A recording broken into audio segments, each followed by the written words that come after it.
Okay, Gary, from Turner Field, it's Game 2 of the Division Series as the Astros look to even the series against the 97 model Atlanta Braves. Lofton's going to try for 2. And he gets 2. He launches one. That one is gone. 3-2. Struck him out. Kenny Lofton, the new man at the top of the Braves lineup, restated his past playoff prowess. A double, 2 fly balls, 1-0 home team. Then a Ryan Klesko homer, the winning run. Greg Maddux, anchor of the finest staff in baseball. His complete game proved to ace Darryl Kyle that 2 hits and 2 runs were too many. The Killer Bees, 12 at-bats. Biggio, Bagwell, Bell, blanked. First, the Astros battle to win their division, and now must fight back against a perennial favorite. And just another Cy Young Award winner, Tom Glavine. The pressures of the second season.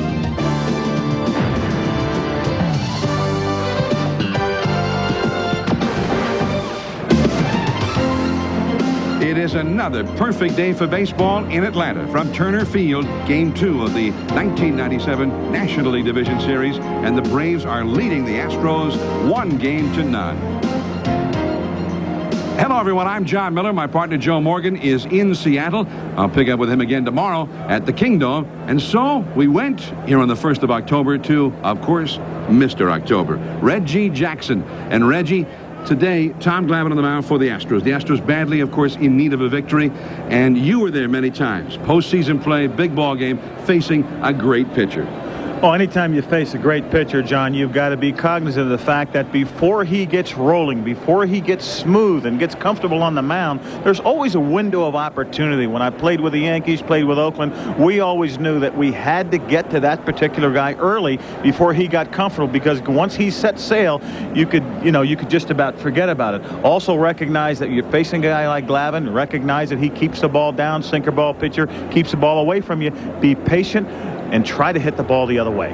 All right, so that is the job for the Astros today against Glavine. Now, Mike Hampton on the mound for the Houston Astros, and he was outstanding after the All-Star break. He finished up winning 12 of his last 15. Our Kevin Kennedy has some comments about Hampton. John, Mike Hampton had one of the best second halves in baseball. He struggled early in the season. Larry Dierker even took him out of the rotation for 8 days to work on one pitch, that being a hard sinking fastball. Once he got that down, this turned his season around. To go along with this, you're going to see a good changeup. The infield defense for the Astros has to be on their toes, because if the sinker is on, they're going to get a lot of ground balls. Mike Hampton's working off a lot of confidence, and the Astros will need that today if they're going to even this series against the Braves. All right, Kevin, the big crowd is gathering at Turner Field, and we're just moments away from getting started. Game 2 of the 1997 National League Division Series. Glavine facing Biggio and Bagwell and the Astros.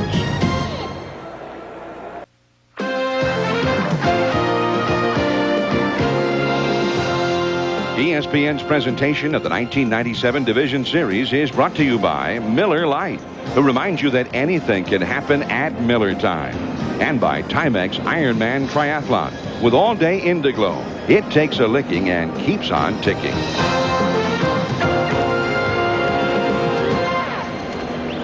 Another sensational day here in Atlanta. Temperatures in the mid to upper 70s. And Larry Dierker, in his first postseason as a Major League manager, trying to concoct a victory today against the Atlanta Braves. And Dierker saying that he thought maybe his ball club would be more patient at the plate today against Glavine. We'll see.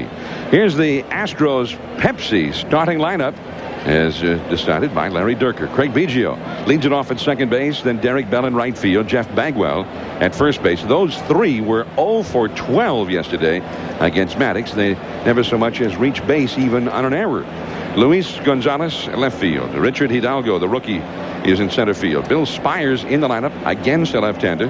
At third base, hitting sixth. Ricky Gutierrez is at shortstop, batting seventh. Brad Ausmus is the catcher. And on the mound, a 15-game winner. And he was particularly effective in the second half of the season. He finished winning 12 of his last 15. That is Mike Hampton.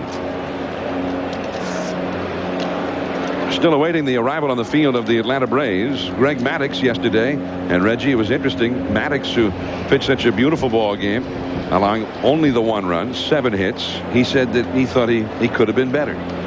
Well, I thought he could have been better as well. I mean, when you turn around and win the ball game, then you can be as good as you can be. But there were some opportunities yesterday where the Astros had chances to score some runs, and he got away with it.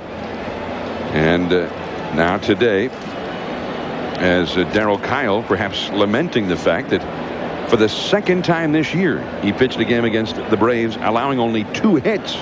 And he lost both games. Well, it's a shame that a guy pitches the way he did yesterday and winds up being a loser, because he certainly, I would almost say, outpitched Greg Maddux, but wound up on the wrong end of it. And the Braves now take the field. And one thing, too, Reggie, in the aftermath of the victory, everybody was talking about Maddux and the great job that he did, and rightly so. But is there some concern with the Braves in that after the first pitch home run leading off the second by Ryan Klesko, they never got another hit in that ball game yesterday. I mean, their offense really got shut down. I think there has been some concern about the Atlanta Braves. Yes, they did finish 3rd in the league in batting average, and they do score some runs, but their power numbers are down, so there would be some concern. As a matter of fact, they need to prove to me that they can come from behind, because this ballpark has not been friendly for them. They do not have anyone that has any more than 24 home runs. Well, Tom Glavine is on the hill. And, of course, with this Atlanta ball club, you always think of that great pitching. Glavine had an outstanding year, and a much better year, really, than his one-loss record would indicate. He was the hard luck man in the staff. Every staff seems to have one. When he pitched, they just did not score many runs.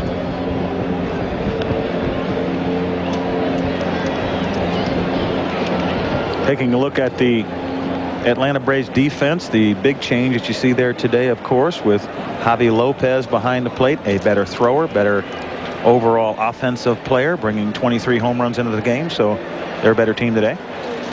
And that, of course, is always important with a left-hander going, because this Braves ball club looks much different in terms of its lineup and its ability to generate runs when a left-hander is facing them. I mean, they've got the top left-handed power in guys like Lofton, McGriff, Klesko, and Chipper Jones is not nearly as good a hitter, batting right-handed. Just 1 home run as a right-hand hitter and a .250 batting average, so you certainly would think offensively that it is advantage Astros today. Here we go now. Biggio, who swung at the first pitch yesterday and grounded out, takes a called strike, and right away, just as Reggie had mentioned, there is Glavine going to the outside right around the knees. And that's maybe the first of 100 pitches we'll see around that part of the plate today from Tom Glavine. Biggio, Bell, and Bagwell. And that's low. The last time a National Leaguer scored more runs than Biggio scored this year, he scored 146 runs, was 1932. Chuck Klein, a Hall of Famer, scored 152 that year. Fred McGriff way wide of the bag. Glavine covering in time, and there is one away. Those are the little things, John, that the pitchers do so well on the Atlanta staff. Such a fundamental, what they call PFP, pitching fielding practice. Watch him cover the first base side of the, get over the first base there right away, and plenty of time to handle the throw easily. And again, going to the outside against Biggio. Pretty much take a look, folks at home watching the ball game. Watch where Lopez sits. He sits with the outside corner right in the middle of the stance. Here's Derek Bell, and that went too far outside. 1 ball and no strikes.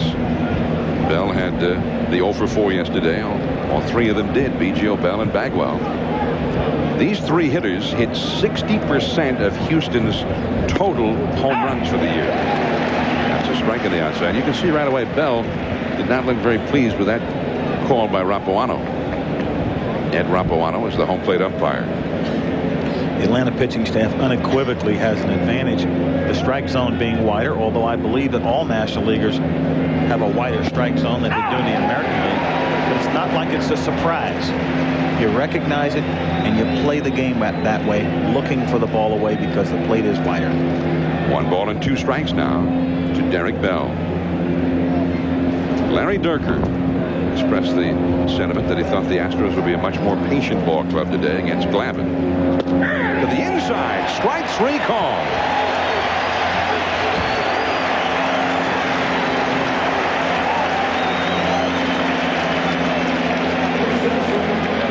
Tommy Glavine really lulling Derek Bell into a sneak attack, if you will. Fastball away, strike one. Same way, strike two, and bingo, strike three with a surprise inside. Great exhibition of pitching. So now they know that he will go inside. A little added element. Here is Jeff Bagwell. Lopez sets up outside. 1-1. Bagwell did not look a whole lot more patient there than he looked yesterday. Well, you don't get a lot of good pitches to hit. I'm sure that Jeff is looking for the ball away. That ball was up, although on the outside part of the plate, he went after it. Too far away. 1 ball and 1 strike. These three, Biggio, Bell, Bagwell, not only hit 60% of the Astros homers, the 3 of them had more than 40% of all the RBIs for the club this year. Again off the outside. 2-1. I've noticed already with the miles per hour that he's thrown a couple of fastballs just by taking a little bit off the ball. Not really a changeup, just kind of a dead fish, if you will, changing speeds ever so slightly. 90 miles an hour, 84, 85, and of course the changeup would be in the low 70s, mid 70s. 3-1 now to Bagwell. Glavine has said that this year he will throw mostly fastballs, although, as you mentioned, changing speeds at times. There's ball 4 to Bagwell. So he reaches base for the first time in this series. And now Luis Gonzalez, the cleanup hitter, will come up. Bagwell now is also not a sure thing to just hang on. I mean, he's not your typical slugger, as he has, for the year, stolen over 30 bases, 31 steals altogether, and is the first baseman in history ever to have had more than 40 homers and more than 30 steals in the same year. First baseman really not known for speed. They have to really think hard to try to think about the first baseman with a lot of speed. They have power and usually are great hitters. Very seldom you find one with great speed. I can't think of one now as I'm talking. 0-1 the count. That's a little bit low. 1 ball, 1 strike to Gonzalez. Now he had a couple of hits yesterday against Greg Maddux, although one of those was a pop-up that got lost in the sun. And again, the sun is going to be vicious today because we do not have a cloud anywhere overhead. Bagwell is back. And Reggie, you mentioned having that window of opportunity against even a great pitcher. For Glavine, over the years, the first inning has often been the inning to get to him. Now, Tom Glavine refuses to throw a strike. He will not give in, they say, to his grandma. That's foul. But they say he won't give her a pitch to hit. And usually, the fellas I played with, the great players of the past, whether it be with the Yankees or the Angels or the Oakland A's, we always knew before we left the clubhouse that when that opportunity presented itself, and it was always be there early, John, that you have to jump on that pitcher. You've got to score on them early. 1 ball and 2 strikes. Too far away. 2-2. We saw Glavine on ESPN Sunday Night Baseball Labor Day weekend in Boston. And the Red Sox jumped on him early. A couple of quick runs, and everybody hit the ball to the opposite field against him. And then in the second inning, they did it again, and then Mo Vaughn hit a double play to win the inning, and they never touched him again the rest of the night. Fighting it off, Gonzalez, still 2 balls and 2 strikes. Because then again, Glavine is one of those guys who can rise to the occasion, and he pitched perhaps the most dominating game ever seen in a World Series clincher. Game 6 in 1995 against the slugging Cleveland Indians. He pitched a 1-hitter for 8 innings and won the game 1-0. Of course, his goal is the goals of all the Braves to get to the series. That is what the season is all about. Well, he went inside there to Gonzalez, running him off the plate. Full count now. Hidalgo, the rookie, is on deck. Went back inside after going away a couple of times to try to strike him out. So we'll see what he tries to do with that pitch, whether he just tried to get him off the plate to try to go away. Lopez moves outside. Bagwell runs, and it's a pump foul out of play. Still 3-2. Very early, but again, an opportunity for the Braves to do something, get a base runner on. These are opportunities that do not present themselves with the great starting pitching of the Atlanta Braves. 3-2 the count to Gonzalez. Here goes Bagwell. Another pop foul and out of play. Still 3-2. Bagwell getting loose early in the ball game, getting his running in. Yesterday, a crowd of 46,467, but not a sellout here at Turner Field. And we see some empty seats again in the upper deck down the right field line again for game 2. Bagwell running. Gonzalez is fighting off everything Glavine's thrown up there right now. Gonzalez doing a good job. He's getting a chance to see the different speeds that he has on the ball. That last pitch, 83 miles an hour. The one before that, 91 miles an hour. Really, Tom Glavine mixing up his pitching. Has not thrown very many breaking balls. He's using the off-speed pitch with a fastball. Just putting a little on, taking a little off. Well, this will be the 10th pitch of the at-bat. Bagwell runs. Blauser. And the inning is over. 22 pitches. But nothing for the Astros. The Braves are coming up against Hampton.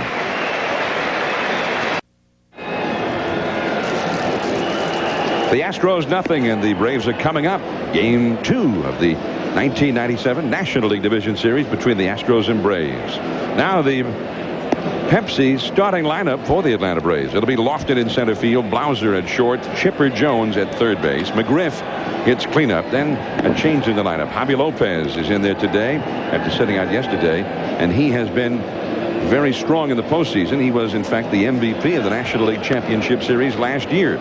It'll be Andrew Jones, who was that first game sensation in the World Series last October, in right field. Ryan Klesko drove in the winning run yesterday in left, batting 7th. Tony Graffinino is at second base, hitting 8th. Lockhart sits out, and Glavine is the pitcher, batting 9th. And on the mound for the Houston Astros, a young lefty that Glavine says reminds him of him, Mike Hampton. He has to keep the ball down because he does change speeds, pretty much pitches hitters away, but he has to have his good control in order to be successful, John. So Kenny Lofton will lead it off against him here. And of course, Lofton made it happen right away in the first inning yesterday, which in hindsight was certainly a key sequence in a game which they won by 1 run. He got a bloop double, hustling it into a double, took third in a fly ball, scored in a fly ball. Huge run. And ball 1 from Hampton. Hampton will pitch inside more often than Glavine, especially to right-handed hitters. Get a good cut fastball, which is important for him. Lofton belts one. Right center field. Hidalgo going back. Makes the running catch at the warning track. There is one away.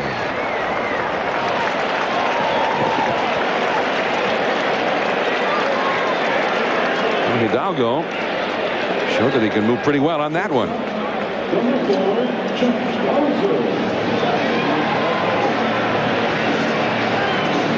Very nice play by Richard Hidalgo. Knows he has the ball all the way, watches the ball, never takes his eye off it, recognizes where he is, that he's not near the fence. Of course, he would recognize that if he came on the warning track.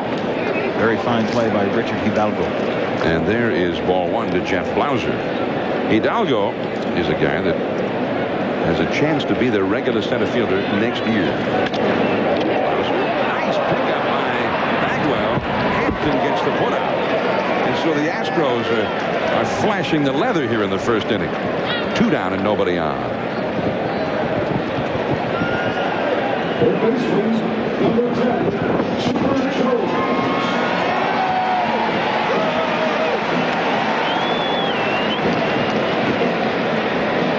First to change today, again behind the plate. Darryl Cow having his personal catcher behind the plate, but today, Eusebio catching today. Brad Osmus today, a little better thrower, better percentage, throwing runners out. Makes the ball club better defensively today. Chipper Jones, the hitter. And again, as as Reggie mentioned, as a right-handed hitter, Chipper Jones is an entirely different man. As a lefty, he is a huge run producer, but as a right-handed hitter, 250, and in 196 at-bats, he hit only 1 home run. 3-0 the count, though, to him. Well, there are many times what happens with a player like Chipper Jones is late in the ball game, they'll bring in a left-hand pitcher in order to turn him around right-handed and take the power away. But here Hampton walks him on 4 pitches. So he showed a great deal of respect for Chipper Jones, even though Chipper has not done well right-handed. Now he'll face the lefty, Fred McGriff. Couple of balls hit well. Lofton hits the ball well. Fine play by Jeff Bagwell. Base on balls to Chipper Jones. So Hampton not quite settled down yet, not comfortable. So a window of opportunity may exist here early for the Braves. Absolutely. On the outside, or I thought, but call the ball. Right off the outside, apparently. Fred McGriff looking for his first hit of the series. No score, 2 down. Chipper Jones, who is capable of stealing a base at first. And Hampton right now all over the place. He missed badly there. 2-0. Now this is a young guy in the big show, the big stage of the postseason for the first time. And McGriff has had his moments against Hampton, as you can see there.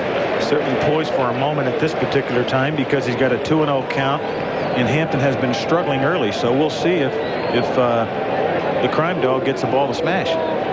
2-0 the count. Nice pitch. 2-1. Well, a real big pitch for him to make, and he made it. Very nice pitch. He keeps this ball down in the strike zone. Little tail on it. Nice little slider there from Mr. Hampton. And Chipper Jones back to the bag at first.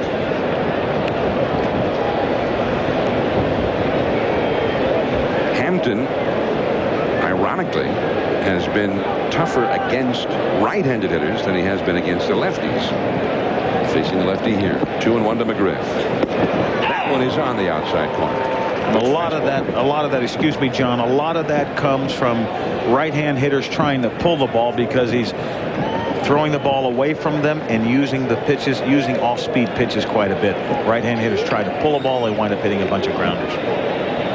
2-2 now. Chipper Jones back to the bag at first. Chipper Jones had 20 steals during the season. He's thrown out only 5 times. Big hole open on the right side of the infield with Jones the runner there. Bagwell on the bag with him. 2 down. Javi Lopez would be next. 3-2. And the new ball is put into play. And umpire and Rapuano will inspect that last one which hit the dirt. He's going to toss it out of play. 3-2 to McGriff. McGriff with 22 homers, 97 batted in. In many respects, his worst year in the big leagues. Although the last month or so, they felt like he was playing more like the McGriff of old. There goes Chipper Jones. McGriff, center field. Hidalgo. Another outstanding play by Hidalgo. And the Braves, on another day, might have been looking at a big inning here in the first, but the Astros made 3 outstanding defensive plays. Outstanding play. Give credit here to the defensive setup.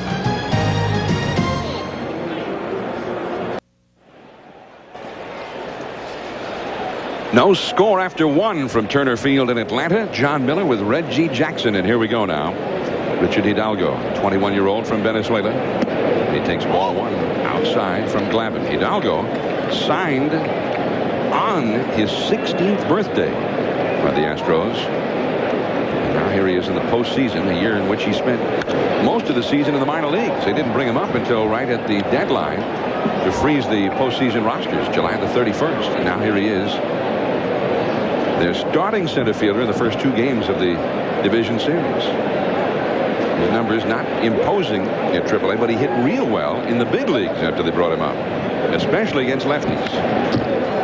1 ball and 2 strikes now. There's many times that teams are now signing players 16, 17 years of age, especially from the Latin countries. They get out of school, they come over here, and what they do is work out with what you may call a summer camp or some kind of spring training, if you will. And from there, they send them back when their school starts. And down on strikes is Hidalgo. one away. One gone, and the veteran Bill Spires is coming up now. No score in the game. Off-speed pitch away, fooled. Richard Hidalgo has not seen this kind of pitching before. He's way out in front. One gone, and now Spires. Glavine with 2 strikeouts. Spires hit .320 in the regular season, but he is hitless in this series and grounded out to the right side of the infield 4 straight times yesterday against Maddox. The other third baseman, Sean Berry, is still not quite healthy 100% in terms of his throwing, especially. Check swing. Jones was playing shallow at third. Number 2. An accidental ground ball on the check swing by Spires. So 2 down, and Ricky Gutierrez will come up. They like the defense of Spires better. And of course, as we showed earlier, Glavine often seems to be more effective against the right-handers than the lefties. 2 down, here is Gutierrez. Tim Bogar was the shortstop. They put him in on a regular basis before the All-Star break. Larry Dierker said, let's put our strongest defensive team on the field. And Bogar did a great job. Put Chuck E. Carr in center field, who is an excellent center fielder, and the Astros put together a nice hot streak there for a while. Bogar is out of action. Got hit by a pitch and broke a bone in his right wrist. 1 ball, 1 strike. So Gutierrez is now the everyday shortstop.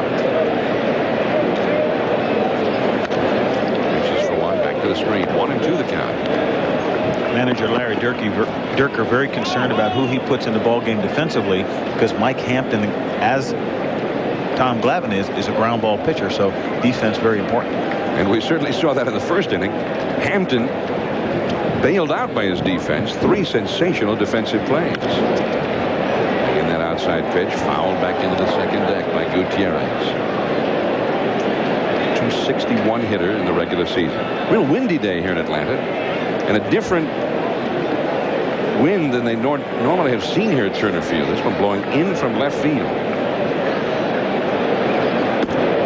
He goes in high and tight. 2-2 to Gutierrez. I think so many times when Tom Glavine pitches in as he did there, that is a purpose pitch to get the hitter off the plate so he can work his magic, which is on the outside part of the plate.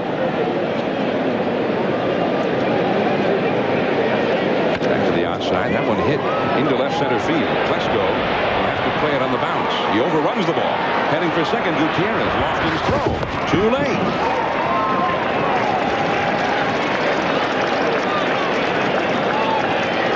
So a single and perhaps an error. It is going to be scored that way. Single and an error to Klesko, putting Gutierrez into scoring position.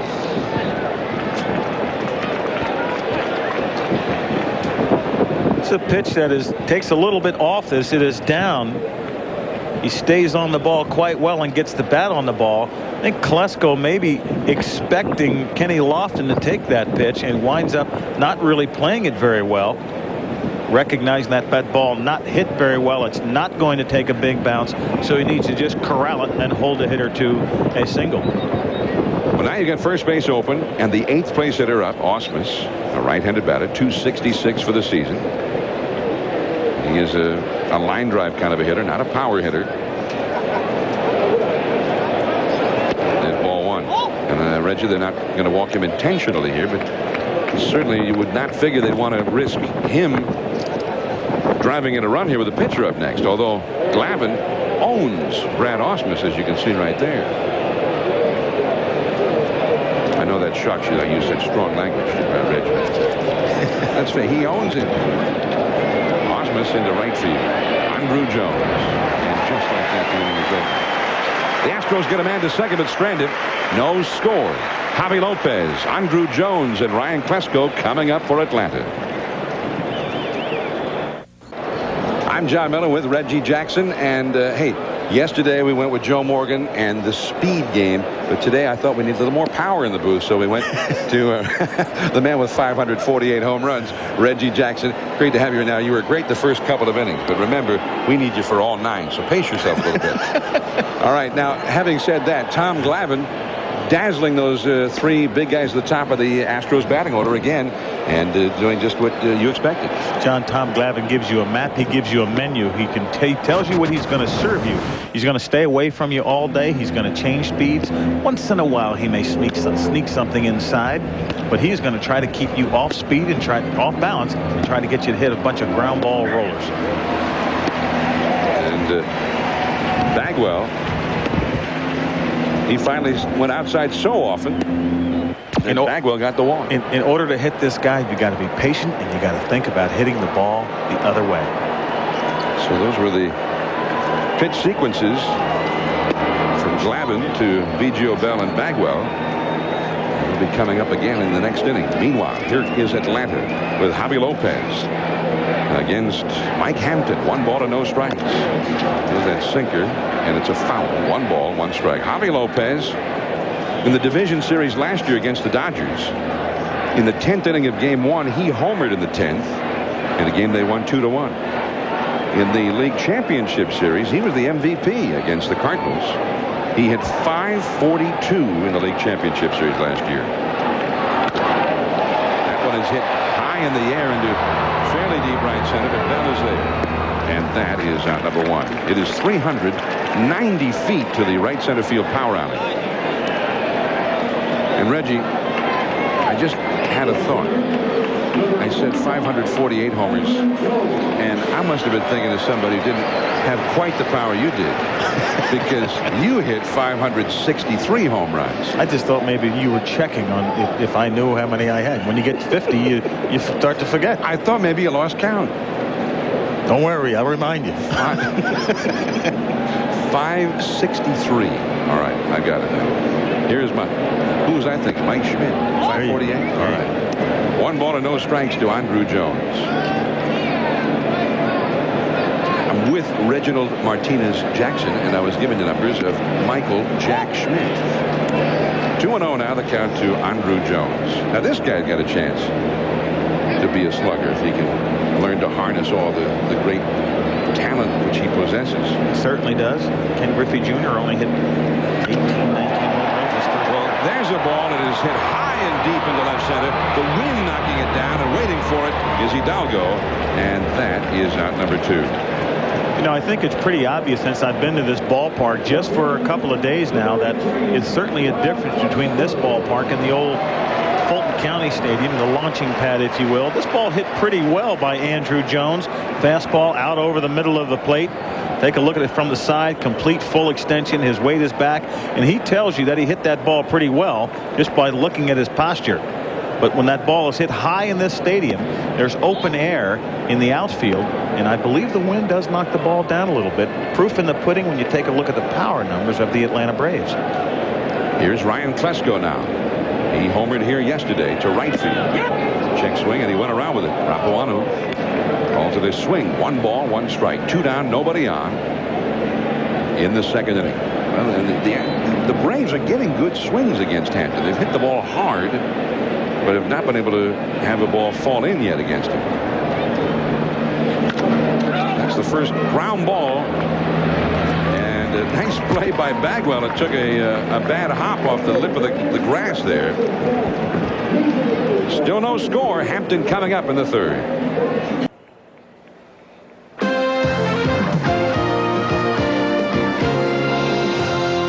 ESPN's presentation of the 1997 Division Series is brought to you by National Car Rental. So what are you waiting for? Let's go. John Miller, Reggie Jackson with you from Atlanta. No score in the ball game. Mike Hampton will lead it off here against Tom Glavine, and he takes ball 1. Hampton, as a hitter, 10 hits, 73 at bats, although he had 8 runs batted in. Right field, Andrew Jones, and just like that, 1 away. Now let's go to our colleague Kevin Kennedy. John, the The Braves are very sound defensively, and one of the reasons why is because they're in position all the time. Watch Chipper Jones' feet as Javi Lopez sets up inside, knowing the location. He's in anticipation of the ball being hit to his right. Glavine will be in his windup. The ball will be on the way, and watch Chipper Jones glide to his right, plant himself. Even though he was taken for strike 3, he was in position to make a great play. All right, Kevin Kennedy, former manager of the Boston Red Sox, and before that the Texas Rangers, now an ESPN analyst. We're glad to have him in the spotlight for the division series here in the National League. Craig Biggio, the hitter. He grounded out to first his first time. Got a couple of pitches away from Glavine, and works him away again here. And a strike on the outside. It's hard to really overstate the importance of Biggio to this ball club. I mean, he's one of their biggest home run hitters and RBI men, as a leadoff man, no less, but also the man who gets things started. He scored 146 runs. So they need him to get on base. You know, I'm really impressed with the amount of runs that he scored, because he just has one big RBI guy on the team. He's the second RBI guy with 81. So really not another fellow with 100 RBIs or anywhere even close. So very impressive that he scored that amount of runs. Most in the National League since 1932. Just off the outside again. So Glavine dancing with that corner. 3-1 now. He's behind Biggio, who is well capable of hitting one out of the ballpark if he makes it too fat here. Biggio, as Reggie mentioned, 22 home runs for the season. Bobby Cox. He is the master of the postseason. He's brought the Braves there every year now, 6 straight seasons. Right in the corner. Well, that pitch was not a whole lot different than the last one. Well, it shows you that he refuses to give in. He still is going to do his best to make a good pitch. And the fact that the count is 3-1 or 2-0 or 2-2, he is not going to change his approach. He's going to keep the ball away from you. Now you need to be careful of him not sneaking one inside on you. 3-2 the count. And he has shown that he will go inside at times today. Going back out away this time. And Biggio hits it high and foul into the upper deck. Still 3-2. I mean, Biggio, for the year, he hit .309. He also walked 84 times, and he was hit by pitches 34 times. So one way or the other, he found a way to get on base. Just keep it short when you describe a player like him and say that he's a great player that plays the entire game. 3-2 the count. And he got the call that time. Ball 4. It was very, very difficult for me to recognize on that ball 4 pitch whether that ball was a ball or a strike. It looked almost just like the pitches he had thrown before. That ball's down, that ball's a strike. That ball's away. That ball's a... Got to call that a strike. Now, that ball 4 almost looks just the same as the pitch that they call a strike. Yeah, well, it looked just like 3 or 4 other pitches in the sequence. Well, many times you have reputations working for you. If Craig Biggio was not at the plate, that would have been strike 3. Here is Derek Bell. Into right field, Andrew Jones right there. Derek Bell on one pitch is retired. I mean, Biggio didn't have a chance to try and steal a base or do anything there, and Derek Bell is gone just like that on a day when they are preaching patience. Well, Derek Bell is that type of hitter. He's going to swing the bat at what he sees. You would like to have thought that he would have been a bit more patient, recognizing that early window of opportunity, base runner, base on balls, just one out. You've got to make something happen early against an outstanding pitcher. Now Bagwell. Biggio has stolen 47 bases this year, or did during the regular year. The infield playing Bagwell to pull.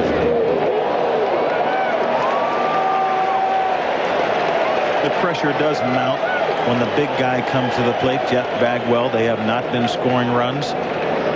He wants to put the ball in play. There you see he got a real good ball to hit right there, and I remember those kind of swings. I almost fell down on a few. And the crowd loved it.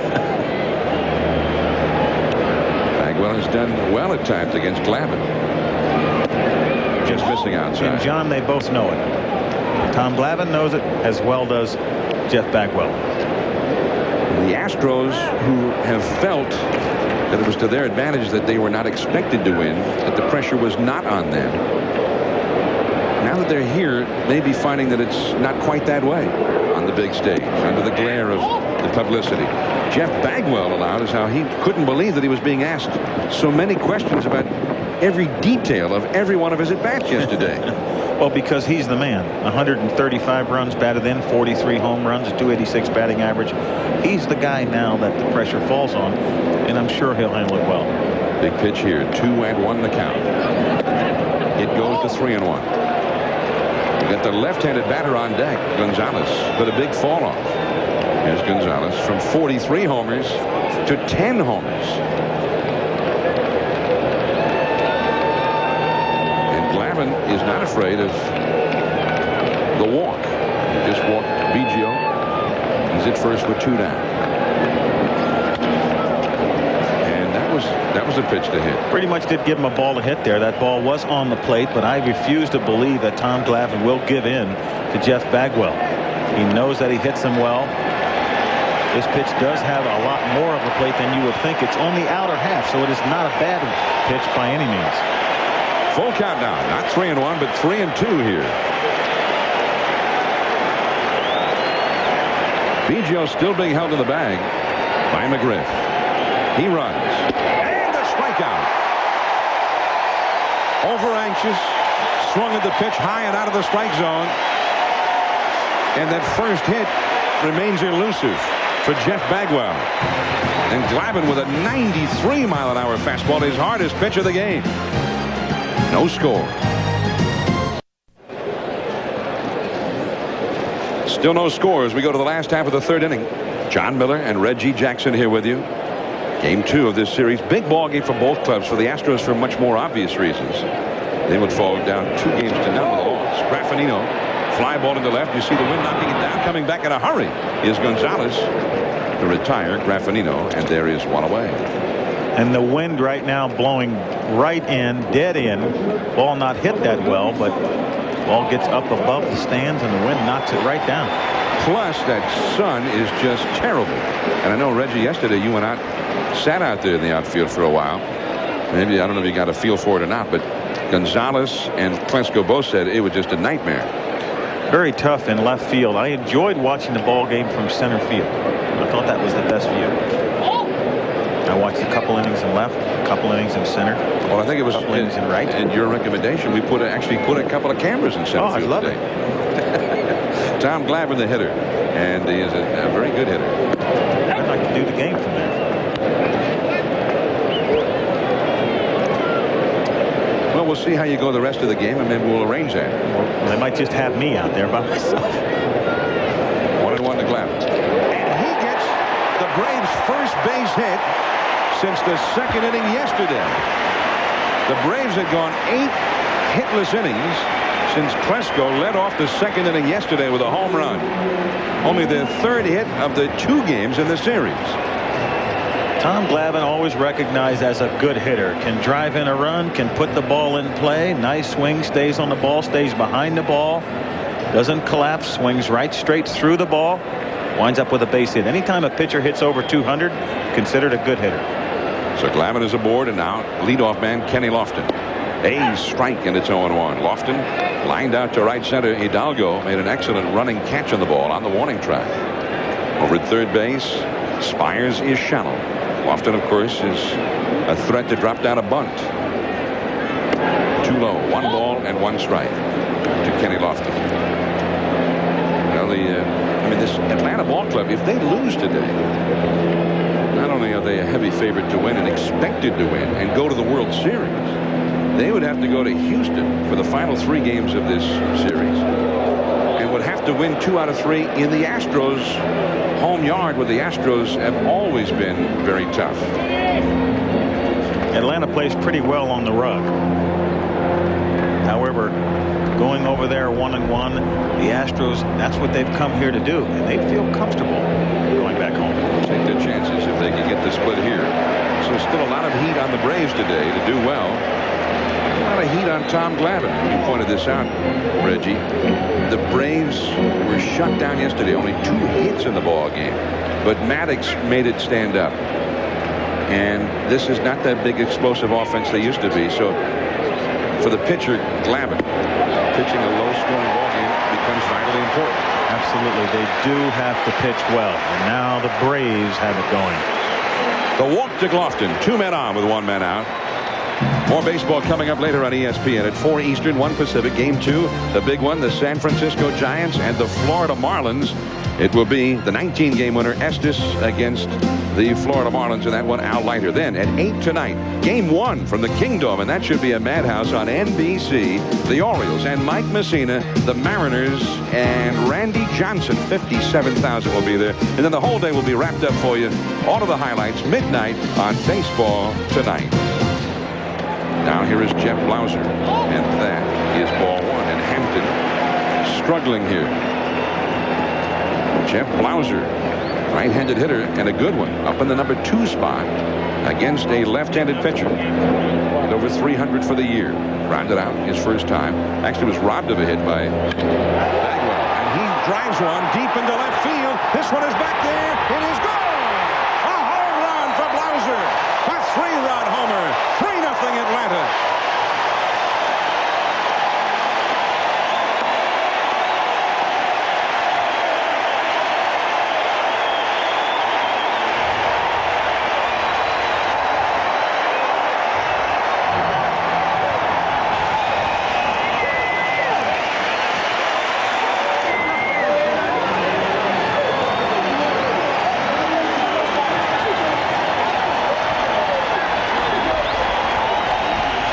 Gets them on their feet here at Turner Field. A 3-run shot.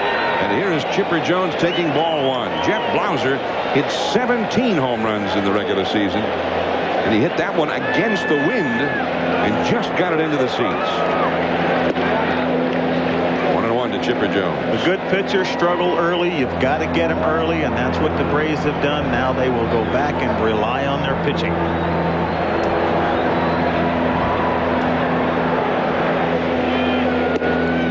Strike to the inside, and it is 1-2. Well, the pitcher gets a hit, the leadoff man gets a walk, and then Blauser launches one. And it goes to 2-2 to Chipper Jones. He walked his first time. A 3-run homer, and for a long time that's been the Braves' formula. The great pitching, and somebody goes deep with a couple of men on.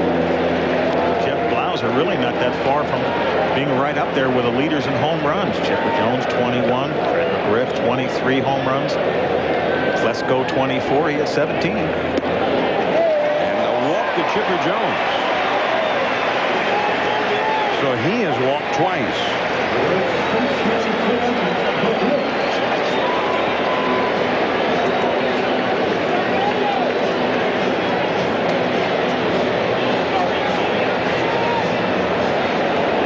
The pitch coming in from Mike Hampton, right out over the middle of the plate and up. Jeff Blauser, bang, with a home run. Let's take a look and see what he winds up doing here. He's got those hands nice and straight. You see that straight arm there? That gives him the power. Stays right underneath, keeping this elbow in. Lets him follow through. Pretty good golf swing, I'd like to say there. Has the weight back. Turns right through the middle of the body. Keeps his weight in his back part of his body here, and bingo. Nice straight front leg. Outstanding. And that was good for 3. And very disheartening for the Astros, who have not been able to get started in this series. The big guys at the top have been nullified, shut down by first Maddox and now Glavine. And now they've got 3 runs to make up. Fred McGriff. And it's a foul. 0-1 the count to McGriff, who lined out to center. A beautiful sliding catch by Hidalgo, robbing him of a possible base hit in the first inning. There's Hidalgo. Made a couple of sensational plays in the first inning. Missing inside. And I guess, Reg, the way they were swinging the bat the first couple of innings, it was almost as if Hampton were living in borrowed time. I mean, they were getting pitches to drive. But the defense bailed them out in the first. They were just missing on a couple of long fly balls in the second. But now Blauser gets him here in the third. They've hit the ball hard. Let's go hit the ball hard. Lofton hit the ball hard. Griff hit the ball hard. 2-1 the count. Chipper Jones at first. That is a foul. 2-2. And as you mentioned at the very top of the telecast, there is that window of opportunity almost invariably, and the Braves have struck here while Hampton is still struggling really to get into his groove. Maddox yesterday, by his own admission, gave up a shot in the first inning yesterday to Bagwell that maybe on another day would have been a home run. Bagwell's just maybe a little over the top of it yesterday, and it stayed in the ballpark. McGriff is down on strikes. 2 down. Second time up, Bagwell hit a smash to the shortstop, but it was right at him. And then, of course, Maddox, great pitcher he is, settled down, got comfortable, and smooth sailing. To look back, Freddie McGriff has certainly had good swings against Mike Hampton there. The fastball, he had to be looking for something else because there's a fastball pretty much down the middle of the plate. 2 down now, and Javi Lopez. And the Astros bullpen now gets busy. Tough play at third, made nicely by Spires, and that retires Lopez. But the Braves, on Jeff Blauser's 3-run homer, have the big lead now. Gonzalez coming up against Glavine as we move to the 4th.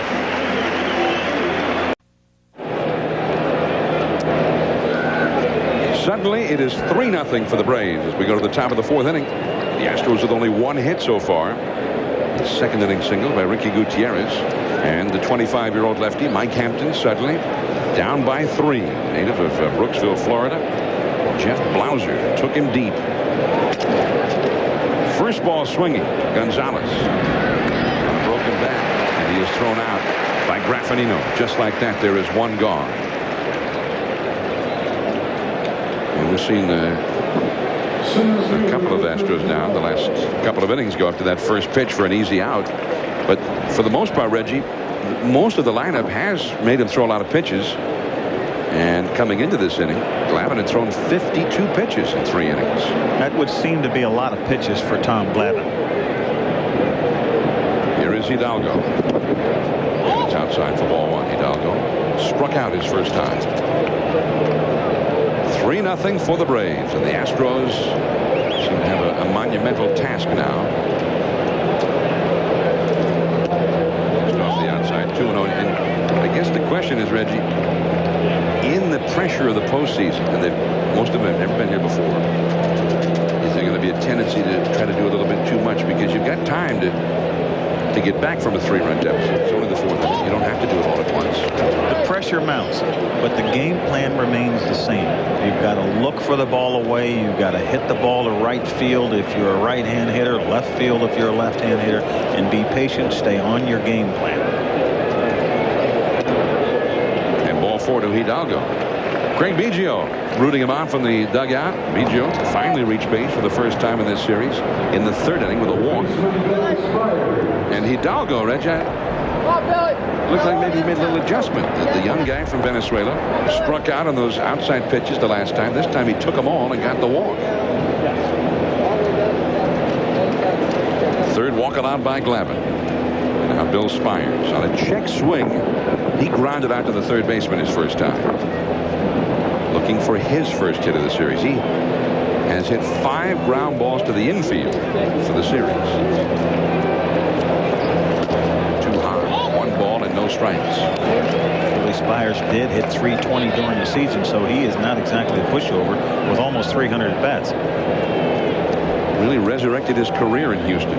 Tom McCraw, the hitting instructor for the Astros, had him make a couple of adjustments. Spires able to do it. And the longer the season went, the harder a time they had keeping him out of the lineup. That's too low.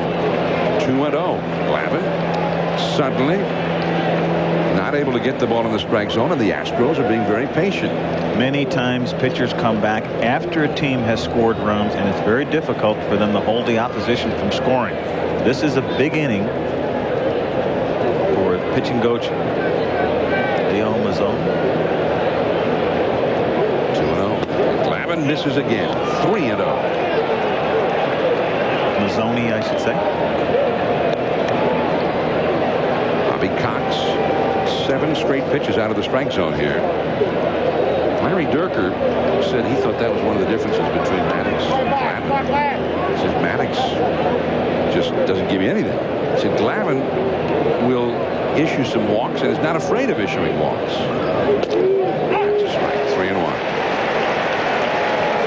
Greg Maddox walked only 1 yesterday in his Game 1 victory.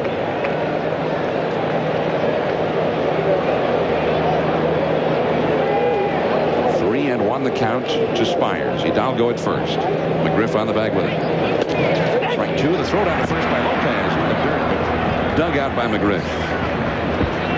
Remember 1995 against the Cleveland Indians when Javi Lopez in a key spot picked off Manny Ramirez of the Cleveland Indians with a play similar to that. Very nice play. Take a look at the feet of Lopez in position with his feet. Helps him with a quick release. 3-2 the count. Hidalgo. Keep an eye on him here. Down by 3 runs. What do you think, Reg? Are they going to send it? You need to do something to get things going. So I certainly look for them to move the runner here. Glavine checks it. There he goes. And it's ball 4 and away from Lopez. Hidalgo will stop at second, though, as Lopez is quickly upon him. So consecutive walks. There are many things that go into whether you're going to move a runner. Glavine is not a type of guy that throws the ball. That he's not a strikeout pitcher. You don't have a strikeout hitter. He's going to be around the plate. So you advance the runner. The team is not scoring runs. You want to do your best to try to make something happen. As Leo Mazzoni goes out to talk to Glavine because he's been a bit wild, unaccustomed to being wild. So he goes out and takes a look. Well, Gutierrez is the only man to have gotten a hit for the Astros today, and he is coming up now. Now, the only problem for the Astros, they've got this opportunity here with a couple of walks, but they don't have the men up there they'd like to have up there. Again, you still must stay on your game plan as pitching coach or hitting coach Tug McGraw talks about, going the other way, looking for the ball away, and put the ball in play. Do not try to pull the ball. Am I saying Tug McGraw? Yeah, Tommy McGraw. Tommy? Yeah. Although Tug appreciates the mention. And that's ball 1 to Gutierrez. Tug McGraw, the man who, after the Phillies won a World Series, they asked him how he was going to spend his World Series share. And he said about 80% of it he'd use on, booze and women. He said, and the other 20% he'd just waste. Come on. I think he bought his son a guitar. It worked out well. It's a pretty good investment. That's for sure. 1 ball and no strikes to Gutierrez. Opportunity here for the Astros. 2 men on and 1 man out. And it goes to 2-0. And again, Glavine seems to have lost that groove, that release point. It's not going where he wants it to go now. And he has thrown 65 pitches for the game, nearly half of them out of the strike zone. So the Astros have that opportunity given to them here by Glavine. 2-0 the count. That is right in there for a strike with a fastball. The base runners, Hidalgo, who walked at second base. Spires, who walked, is at first base. As a hitter, you stay on your game plan. Don't get cluttered up with all the other thoughts that could be in your mind.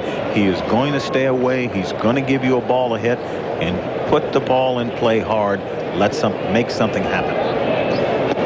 It is 3-1. Well, right now, just good things happening to the Astros for just waiting. You couldn't ask for a better situation. He's walked a couple of guys. You have a count, 3 balls and 1 strike. You know you're going to get a ball to hit. Don't try to do too much with it. Put it in play hard. In fact, Hidalgo, Spires, and Gutierrez, none of the 3 has even swung the bat here.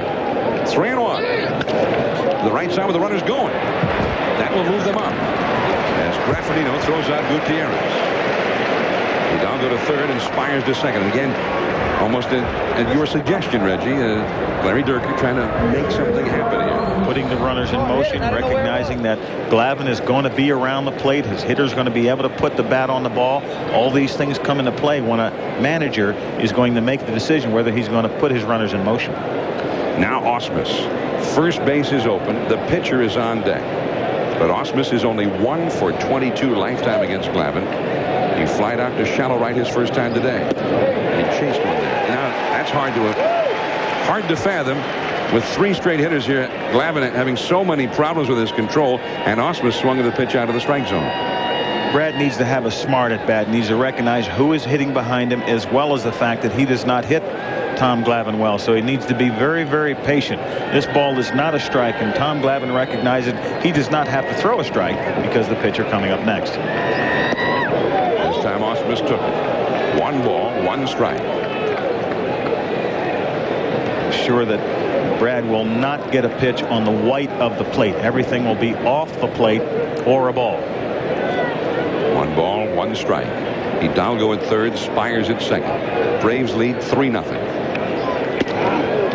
And it goes to 2-1. Here's your big difference between the American League and the National League. Watching an American League ball game, the 9th place hitter many times is a guy who can run and has some power. Meaning the 8th place hitter would have to be pitched to. Exactly. 2-1 to Ausmus. And he got the call on that one. 2-2. Very difficult when you're going against a pitcher like Tom Glavine, and he's going to get the outside part of the plate. This ball most certainly does not look like a strike. It makes it very difficult. Even the confirmation it's not a strike, because Lopez takes his glove and pulls it back toward the plate. Tries to go in, but misses high, and it's a full count now. And there's the pitcher, Hampton, who would be next. 2 men on. Hidalgo at third, Spires at second. Ready to run at the crack of the bat here with 2 down. No guarantee, of course, that Hampton would hit were Ausmus to reach base here. That one is belted down the left field line. On the run is Crespo. Still chasing. Can't get it. And they'll run for a while. Hidalgo has scores, so has Spires, and stopping at second with a stand-up double is Ausmus. They get the big hit. They got that window of opportunity, Reggie, that you mentioned a couple of times, and Ausmus cashes in the runners for them. A big, big at-bat for Ausmus, and the Astros are suddenly showing signs of life. I think a decision that Tom Glavine makes, turns around and says, I know he's hitting only .045 against me, but I'm going to take a chance and try to get him out, try to gamble, and see if I can get the pitcher to lead off the next inning. The ball right out over the middle of the plate. Brad Ausmus hits the ball a bit on the end of the bat. Klesko, not an outstanding fielder, does not run very well, gives it the old college try, but just does not get there. Now Hampton, he takes a strike. He's flying out to right his first time. Now yesterday, Darryl Kyle drove in the Astros' only run against Maddox with a base hit. That had been their only run of this series until just now. Now here is Hampton. As you see Kyle looking on, try to make something happen. He tries to bunt his way aboard, and that's not a bad play if he makes it. Biggio, one of your leading RBI men, gets a shot at it. Nothing wrong with that. Infielder's back. First baseman Fred McGriff way back. Second baseman Graffinino almost on the outfield grass. I don't know why. Certainly Mike Hampton cannot hit the ball past you. Doesn't have that kind of power. 2 strikes now to Hampton. Ausmus at second. Protecting that outside edge. And the count 0-2. Is he protecting the outside edge or just doing the best he can? Swing and everything, baby. There's the view from out in the chop house out beyond right center field here. Sit out, have a picnic with your favorite beverage, and enjoy the ball game. Although right now, Braves fans may have a sour taste in their mouths. The Astros, in the next half inning, after the Braves had just jumped ahead 3-0, have come storming back. 2 walks by Glavine. That set it up, and then Ausmus gets the big 2-run double. Yes, he's got a very good eye, Reg. Needed binoculars with his eyes to see that one. Bobby Cox, and suddenly he's looking concerned. 3-2 for the Atlanta Braves. The possible tying run. He's in scoring position. Ausmus, who runs pretty well at second base. Hampton down the right field line. It's a base hit, and he has delivered. It's a tie score as Ausmus brings it home. It is 3-3. And for the second day in a row, an Astros pitcher delivers a run against one of the Braves' aces. Well, Mike Hampton certainly was listening to Tom McCraw. He's going to stay away. Tom Glavine tells you, I'm going to stay away. I'm going to pitch out there. I'm better than you, and I'm going to prove it. As Mike Hampton hits the line drive down the first base line, we've got ourselves a tie ball game. And it is interesting that Hampton gets the hit. I mean, he didn't hit particularly well during the year, but in the regular season, he had more RBIs than any pitcher on either one of these ball clubs. He had 8 runs batted in during the regular season. Now Biggio. It's up and away. And I guess, in retrospect, Hampton himself is very fortunate that when he tried to bunt his way aboard, that he bunted it foul. He was willing to put it all on the shoulders of Biggio here. But he's failed in his bunt attempt, and now Biggio is up, but the score is already tied. Strike. Greg Biggio, a big-time player. 47 stolen bases, 81 RBIs, 22 home runs. Bullpen activity now for Atlanta as Glavine struggles here in the 4th inning.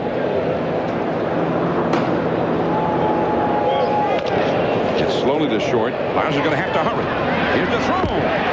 Just in time. Nice play by Blauser. And the inning has finally ended. But the Houston Astros, in a 29-pinch inning for Glavine, have scored 3 runs to tie it. No sooner had the Braves gone ahead with 3 than the Astros get 3 of their own.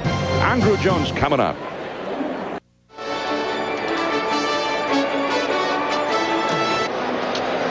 And there's the look at Turner Field from high above Atlanta. And these aerial shots are being provided by the Pennzoil Copter Cam. And we're glad to have them with us. Anytime they want to be here, just give us a call. A Pennzoil Copter Cam. And there's a look down at the diamond here in Atlanta. And the big crowd is rather concerned. This is not supposed to be in the script. The Braves don't get 3 on a big fly and then all of a sudden give up 3 just like that. But that's what happened. Now Hampton trying to regroup as he faces Andruw Jones, missing ball 1. And all the runs have come from people that you would not expect it to come from. Blauser, Hampton. That one is shot down the left field line, but fouled by Andruw Jones, and he broke his bat in that one. Jones hit one pretty well his first time out into fairly deep left center. That was caught, so he is 0 for 1. Now coming up tonight at 7:30 Eastern, 4:30 Pacific, the NHL will return to ESPN. So you might want to make a note of that. All of you hockey fans out there, the Flyers and the Florida Panthers. The Flyers are led by superstar Eric Lindros, and they were the Eastern Conference champions last year. That's the Panthers and the Flyers tonight at 7:30 Eastern, 4:30 Pacific on ESPN. Now you played a little street hockey growing up, didn't you? Field hockey was my sister. That's when you turned to baseball. She was 10 times the field hockey player you were. Exactly. Yeah. My sister Dolores. 2-1 the count to Andruw Jones. And 3-1. Now Hampton has never really settled in this ball game. He has not been the sharp pitcher in command that the Astros were used to seeing the second half of this season. 3-1. He's into left field, off the end of the bat though, and right to Gonzalez. 1 away. With the hitters, you cannot stay behind in the count.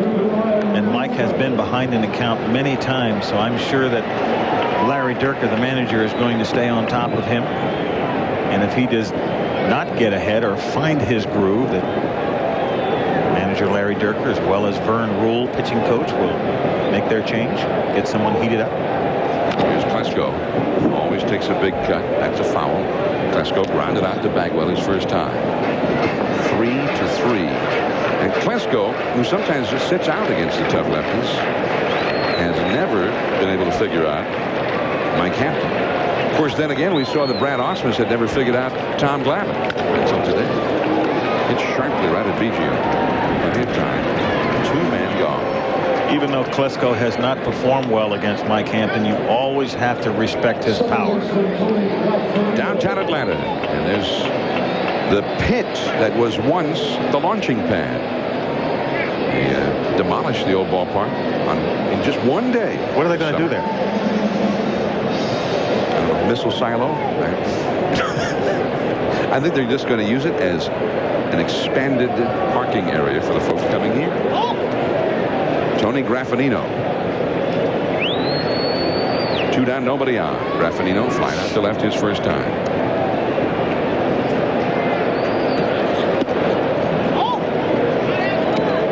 3-3 ball game. The pitcher Glavine on deck. The Braves have 2 hits. They get all of their runs at once on a 3-run homer by Blauser in the 3rd. 3 runs, 3 hits for the Astros. 2 Glavine walks set up the Astros rally. Hampton still struggling. 3-0 to the 8th place hitter. There's Glavine, who actually started the Braves 3-run rally with a single. That's a call strike. Yeah, you make a point that certainly is pertinent. With the Braves, when you think of big innings, you think Chipper Jones, McGriff, Lopez, Klesko. They weren't involved in that 3-run. It was Glavine with a single, Lofton with a walk, and then Blauser with a 3-run shot. The Astros, you always think of Biggio and Bagwell being involved in the offense. But it was Hidalgo, Spires, Osmus, and Hampton who delivered the 3. Well, there's a walk to Graffinino, and at the very worst, that will allow Kenny Lofton to lead off the next inning for them instead of the pitcher Glavine. Not quite as important to throw a strike on that pitch with the pitcher coming up next. Tony Graffinino has 8 home runs, so you do need to respect his power. Yeah, Graffinino in only 186 at bats at 8 home runs, so he's got some pop. Mark Lemke, the regular second baseman, still out of action with an injury. He's hoping to be back healthy enough to play by World Series time. Of course, the Braves are hoping that World Series time includes them. 1 ball and no strikes to Glavine. That's a strike. Tom Glavine, growing up in the Boston area, and his favorite player, and was a huge Red Sox fan, was Fred Lynn. And as a kid, he was a very good hitter, played center field. But unlike Lynn, he was a singles hitter even then. Bagwell, Hampton, and Glavine is an easy out. We're heading to the 5th inning, and the big guys are coming up for Houston. It'll be Derek Bell, then Jeff Bagwell, and Luis Gonzalez. It is tied at 3.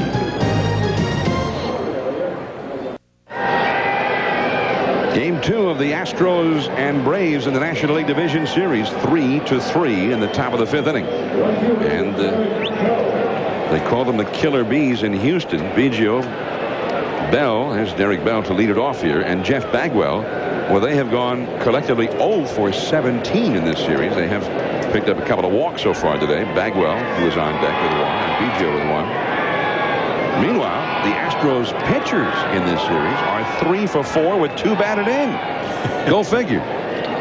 Darryl Kyle yesterday, and today Mike Hampton. And here's Derek Bell, true to form, chasing that first one, bouncing it foul. It is 0-1.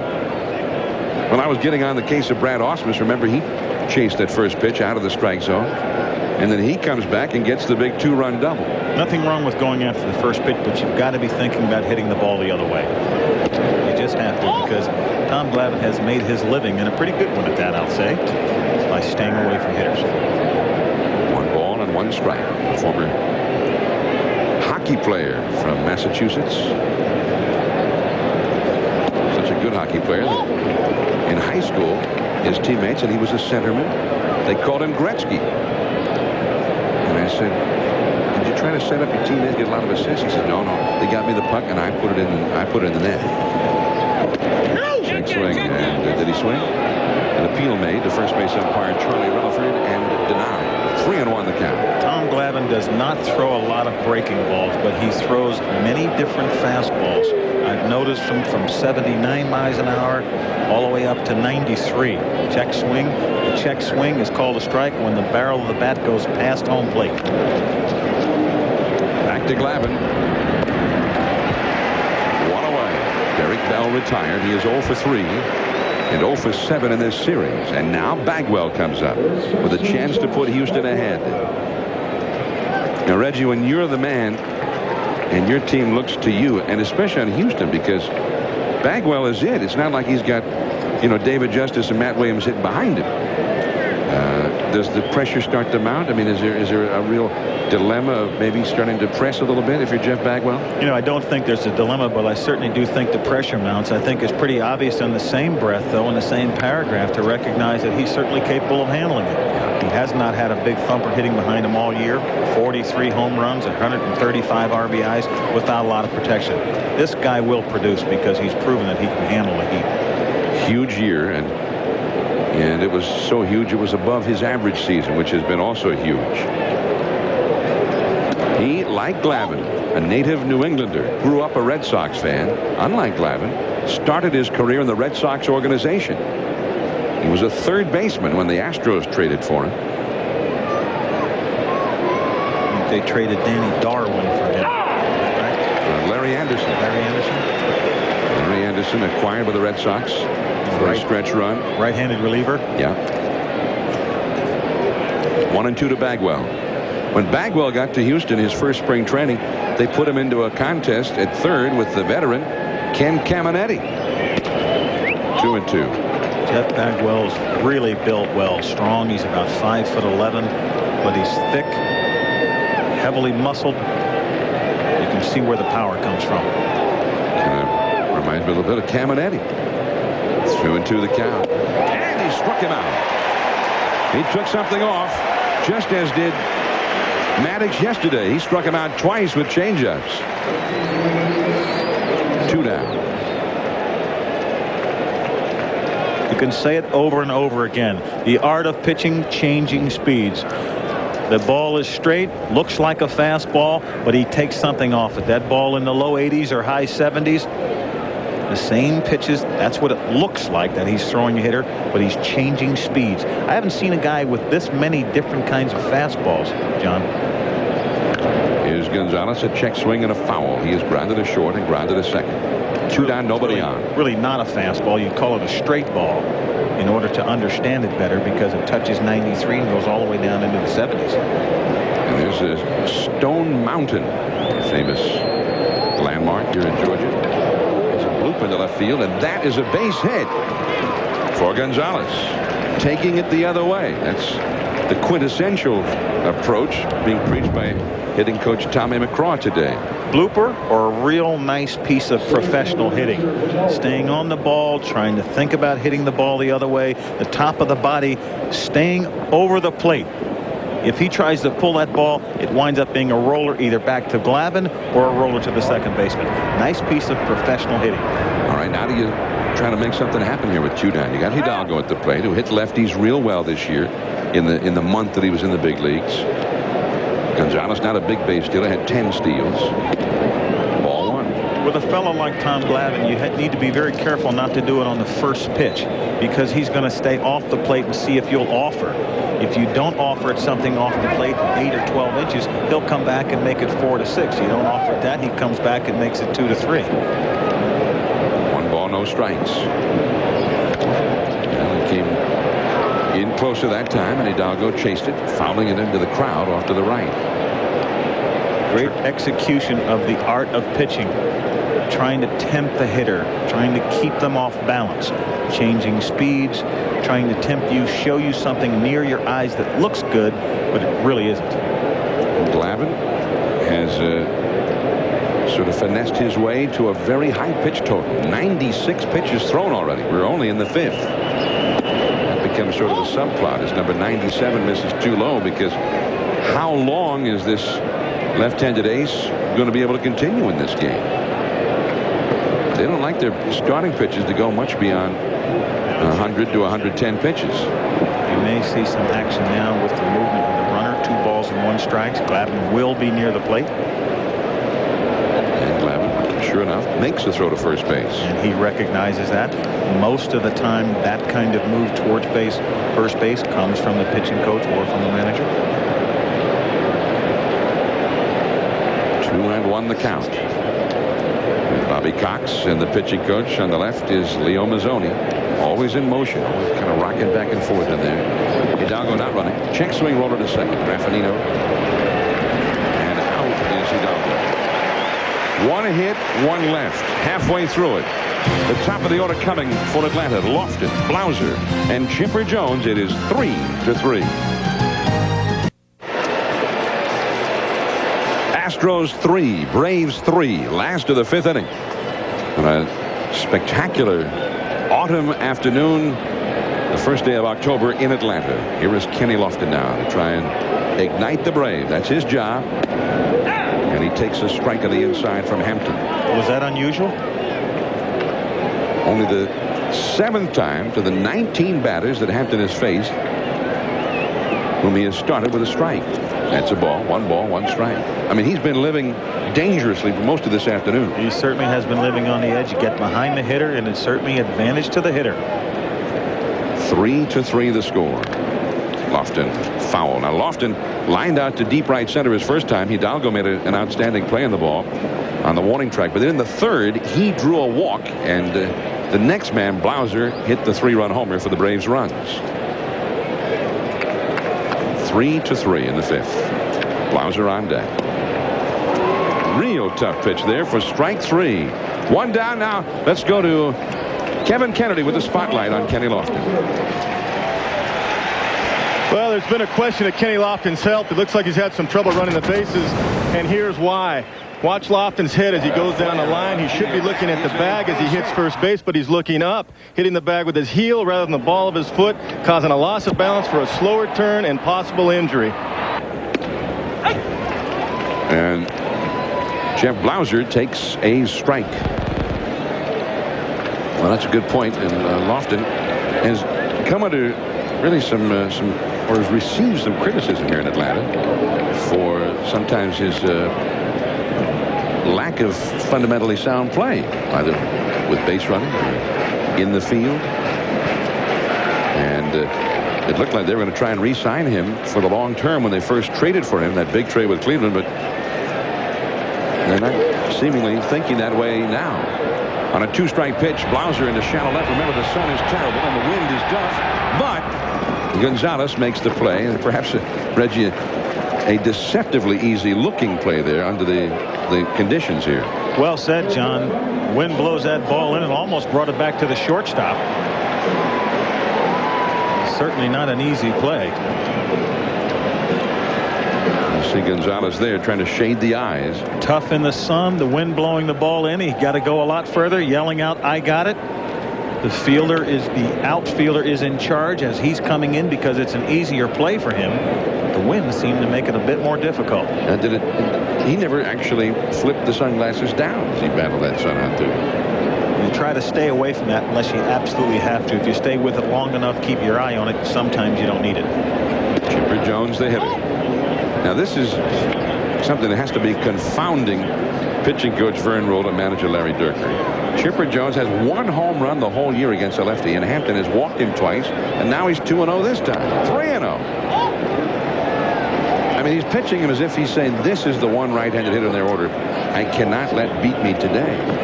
And yet Chipper Jones' history as a right-handed hitter is not that strong.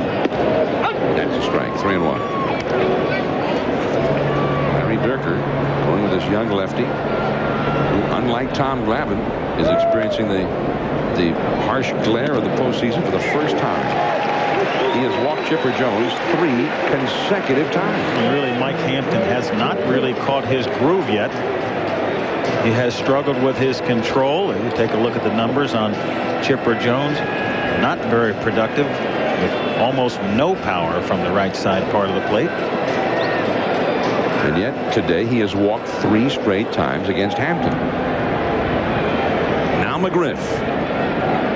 There goes Chipper. Osmus. He bounced the throw.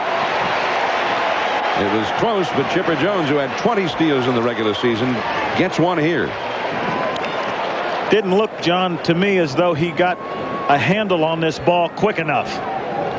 There you see a good jump from Chipper Jones, but it looked like he didn't have a complete handle on the ball. The throw is down to the other side of the bag, and if he would have made a little better throw, he'd have gotten Chipper Jones. And Osmus is a fine thrower, fine defensive receiver. I mean, Almost got him there, although I think you could see that the foot just did touch the bag before the tag was applied. Now McGriff could get a run batted in with a single. The age of technology. They didn't have those kind of shots when I was a player. Yeah, we had more arguments. That's ESPN baseball coverage for your edge. 1 ball and no strikes to McGriff. He is lined out to shallow center. Hidalgo robbed him of a hit. He's been called out on strikes. And McGriff's still a key man in this ball club. I mean, they still got him hitting in the 4th spot. He's not putting up the big numbers that he had been, but they need production from him.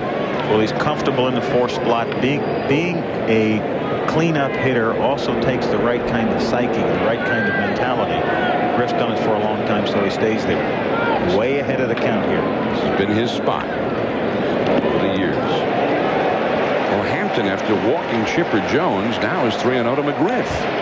And you've got a right-handed hitter, maybe the Braves' best right-handed power hitter on deck, Javi Lopez. So he's picked a real peculiar time to lose his feel for the strike zone. I think the big concern here goes over to Larry Dierker as well as Vern Rule. Mike Hampton has not found his groove yet. It's another walk. And now Lopez will have a shot at it. Wouldn't be surprised if he gets a little visit from someone. Here comes Vern Rule immediately up out of the dugout. There is no action going on in the Astros bullpen as we understand it. We cannot see into the bullpen from here as Vern Rule goes out to visit with his young lefty, Mike Hampton. And again, Reggie, I mean, there's the physical execution of being a pitcher, of executing your pitches. You see the bullpen is quiet.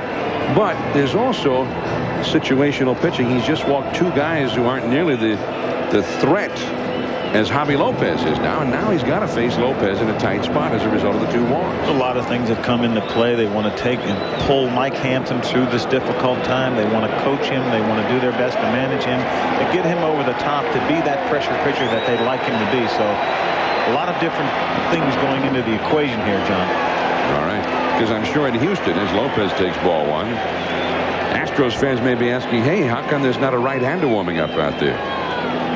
Chipper Jones at second, Fred McGriff at first, and a real big moment of this ball game for Mike Hampton. 3-3 tie, and the ball just is not going where he wants it. Changeup missing badly, and now Mike McNante, the left-hander, gets up.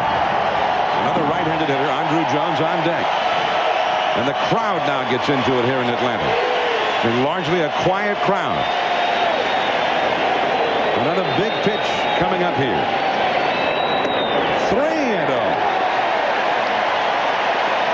Well, as a hitter now, you want to make sure that you get a ball to hit. I'm not so sure whether he'll have the green light or not. With 23 home runs, he may.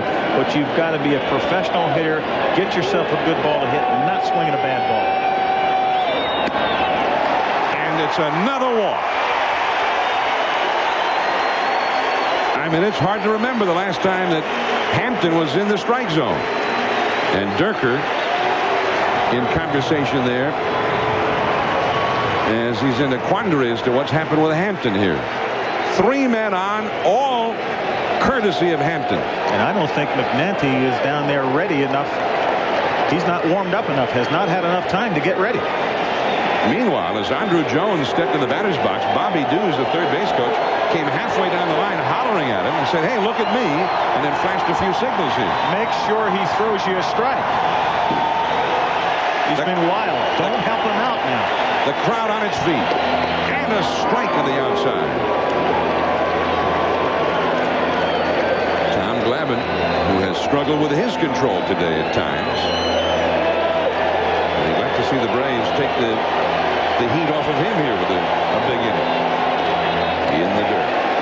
1-1. And nice play by Brad Ausmus, keeping that ball in front of him, making a nice clean grab on that ball to touch the dirt first.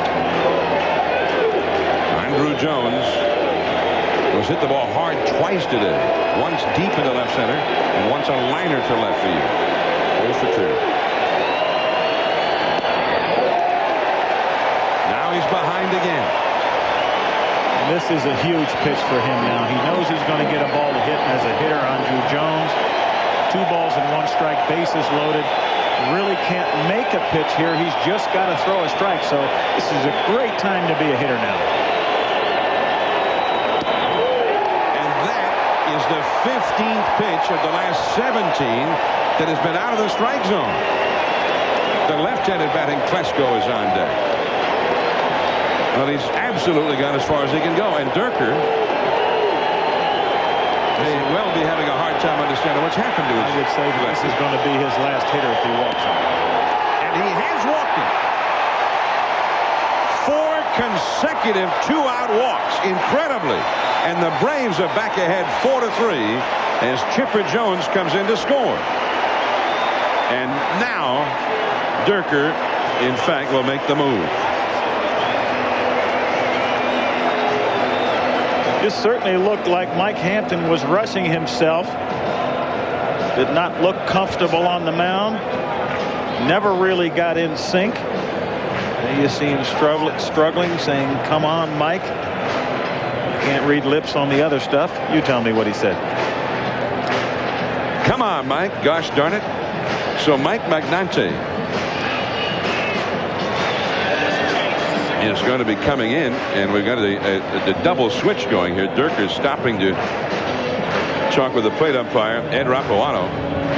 And Magnante, meanwhile, is still loosening up in the bullpen. Chuck E. Carr has gone into play center field as part of the double switch. 4-3 Atlanta. We'll be right back. The Braves now leading 4-3 with an incredible turn of events. 4 consecutive 2-out walks as Mike Magnante, the 32-year-old veteran left-hander, comes on, and he was really a specialist in getting the left-handers out, but now he is not going to be facing a lefty. Magnante is going to be facing a pinch hitter as Chuck Carr also into the ballgame, a double switch here. So Magnante into Hidalgo's number 5 spot in the order, and Carr will hit number 9. And Greg Colbran is the pinch hitter for Klesko. And Colbran was 8 for 16 as a pinch hitter this year after being acquired from Minnesota. And he's 2 for 3 lifetime against Greg Colbran is 2 for 3 lifetime against McGriff at third, Lopez at second, Andrew Jones at first. And here's Colbran standing in. Chance for the Braves to break it open here in the 5th. Strike.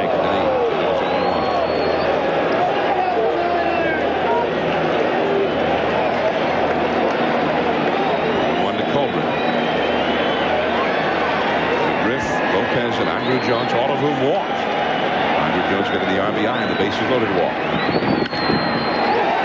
Base hit. McGriff scores. Lopez scores. And the third is Andrew Jones. The first hit of the inning.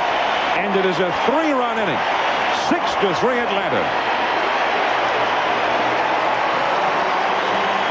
And Colbran, who is acquired for this very reason, as a right-handed presence off the bench, and I don't know that they expected him to hit over 500 as a pinch hitter, but that's exactly what he has done.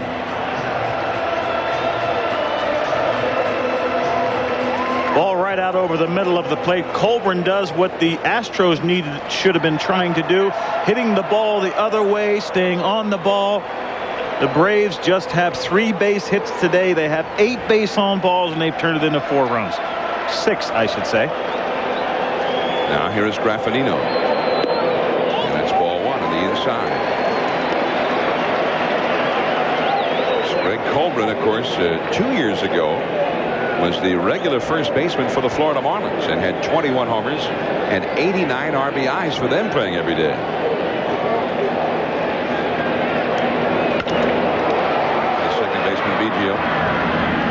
But the damage has been done. The Braves take full advantage of 4 consecutive walks. 3 runs have scored. Atlanta 6, Houston 3.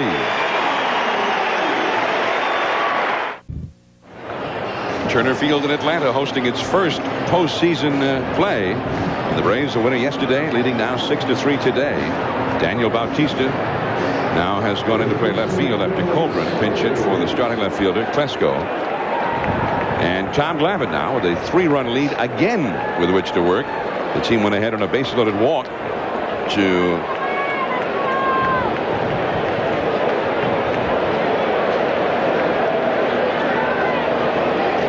Glavine reacting. The base-loaded walk actually was to Andrew Jones, not to Fred McGriff.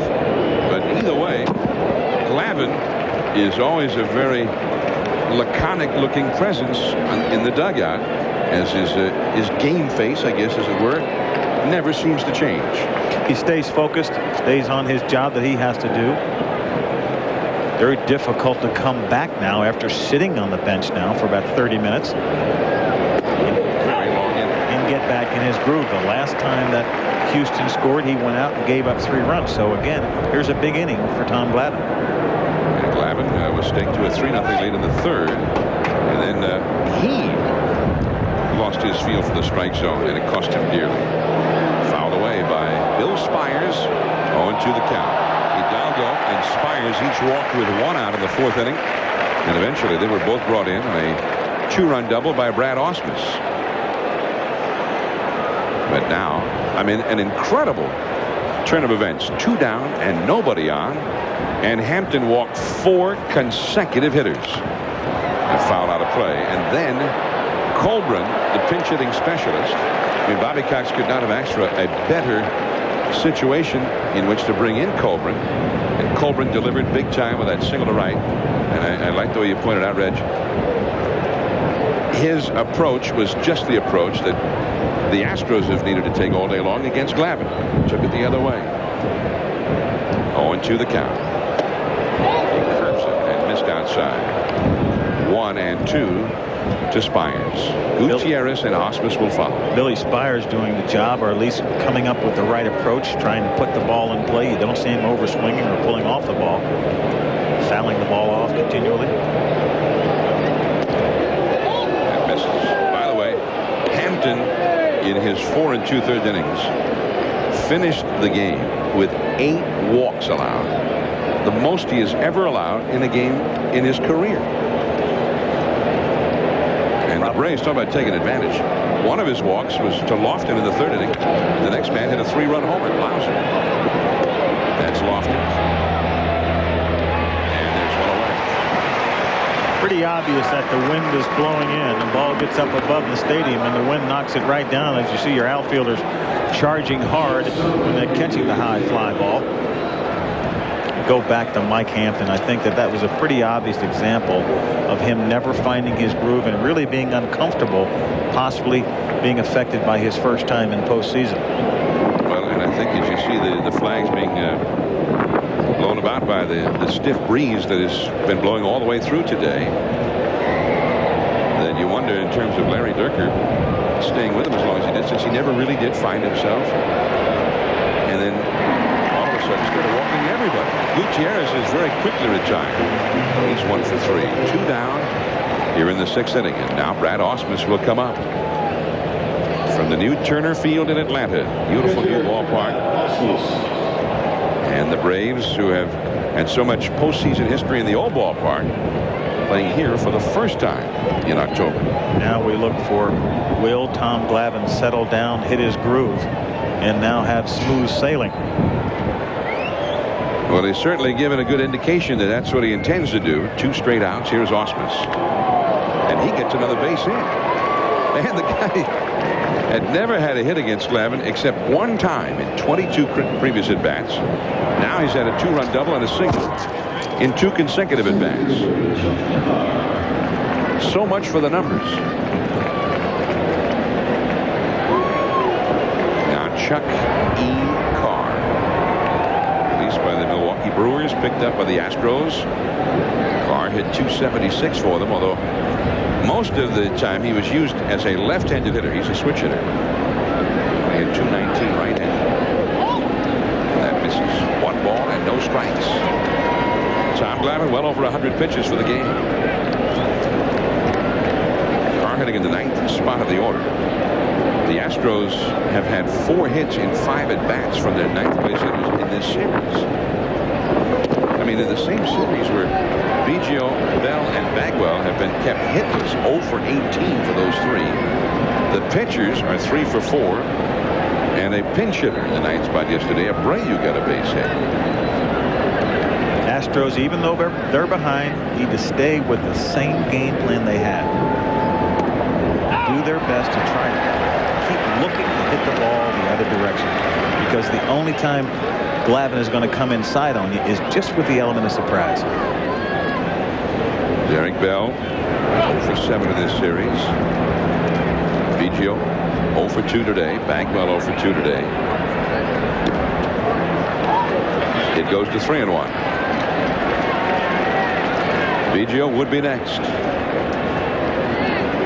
Jeff Bagwell, you have to get quite a rally going for him to bat in this inning. The 3 of them for the series. A collective 0 for 19. And that's ball 4 to Chuck Carr. Well, a lot of patience displayed by Chuck Carr, who is a guy who over the years had seemingly a disdain for the base on balls. That is the 5th walk allowed by Glavine.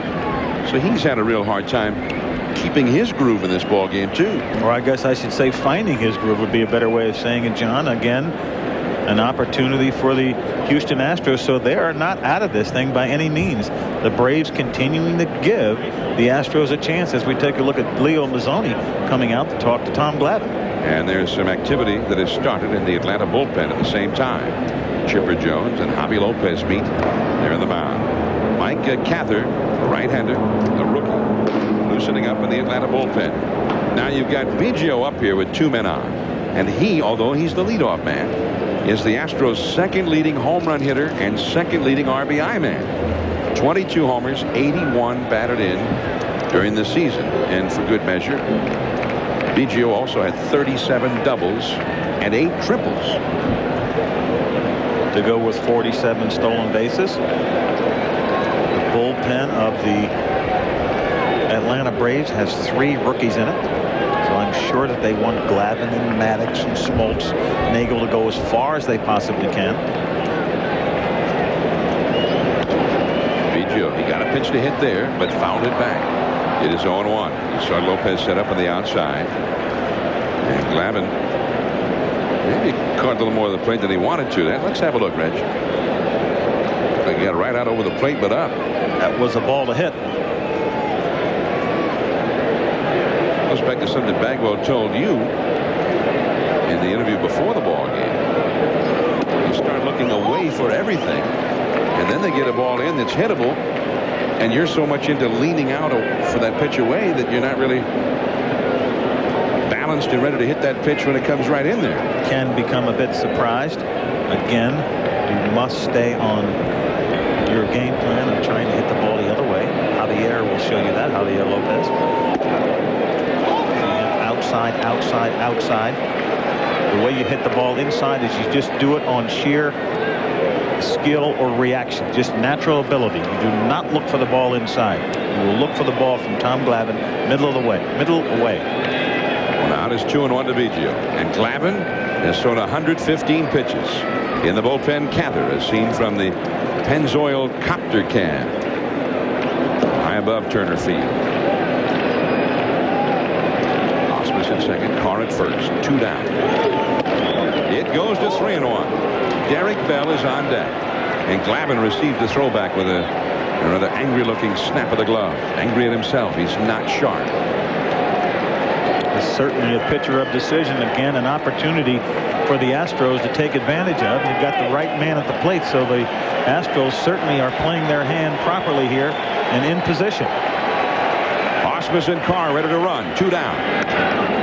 High in the air along the right field side. Andrew Jones battling the sun out there into the corner. Makes the catch against the railing. The sign is retired.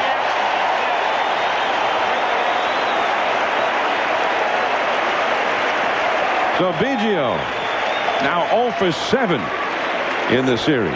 Fouling out to the right fielder on a 3-1 pitch. 2 men left. The Astros have stranded 7 in the game. 6-3 Atlanta. Quite a play by Andrew Jones. Rays leading 6-3, and Andrew Jones with quite a play He was partially obstructed from our view up here in the booth. But when we saw the television replay, we realized just what an outstanding play it was. As McNulty delivers to Tom Glavine, who's still in there. He's thrown 117 pitches, but he is going to hit and most likely come back for the 7th inning, leading 6-3. Glavine has singled and scored a run, and he's grounded out to first. Kenny Lofton is on deck, and that's back out of play. McNulty in relief of Hampton. The Braves have only 5 hits in this series. They had 2 yesterday and won 2-1. They have 3 hits today and lead 6-3. Off of home plate. Biggio. No play.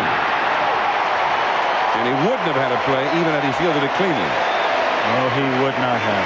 Well, Reggie, we're talking about Andrew Jones and the great play to end the Astros' threat in the 6th inning.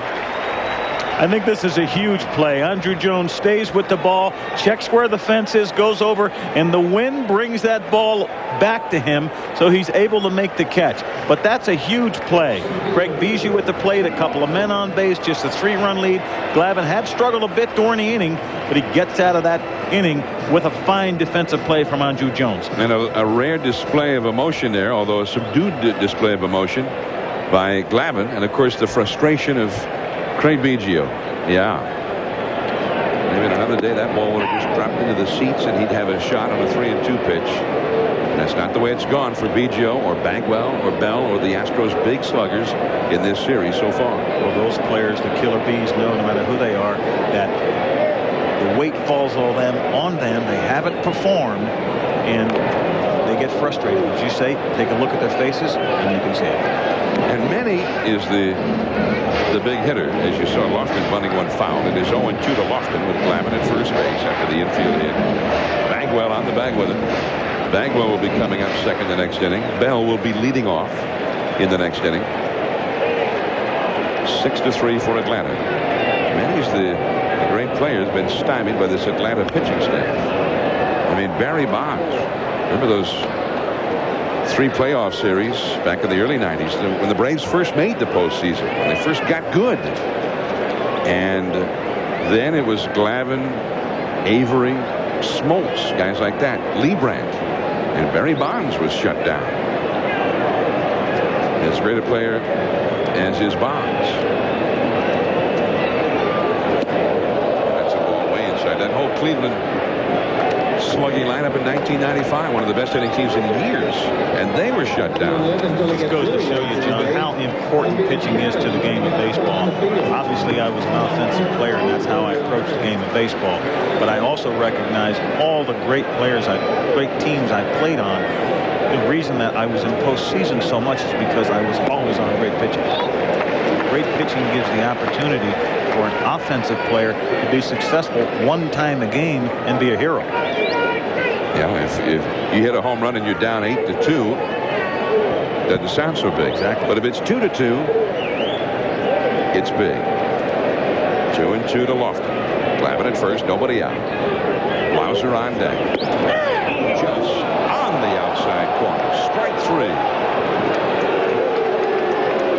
In talking before the game to Stan Kasten, as well as, I'll come back to that. Look at the pitch. This is a great pitch by McNulty on the outside part of the plate. And this certainly is a strike. Looks away. He hits the glove. Ooh. Our camera gives a deceptive look there. Well, remember that camera is up on the roof of the ballpark behind the plate, maybe a couple of 100 feet away from home plate. Here is Blauser. That's a strikeout. And maybe Osmus kind of helped the way he framed that pitch. He made it look like a strike. When you talk about framing the ball, you're not moving the glove around. You're not darting the glove out of the strike zone. You're catching the ball and holding it where the glove is. The pitcher hits the glove. You hold the glove there. That's called framing it within the picture of the umpire. And the tough curveball for a swinging strike. Yeah, catch it and bring it back. And Osmus just caught it out there and held it there. When you catch it, bring it back, it gives confirmation it wasn't a strike. 0-2 the count. Blauser with a big 3-run homer in the 3rd inning. The Braves are leading 6-3. 1 out, and Glavine at first base in the 6th.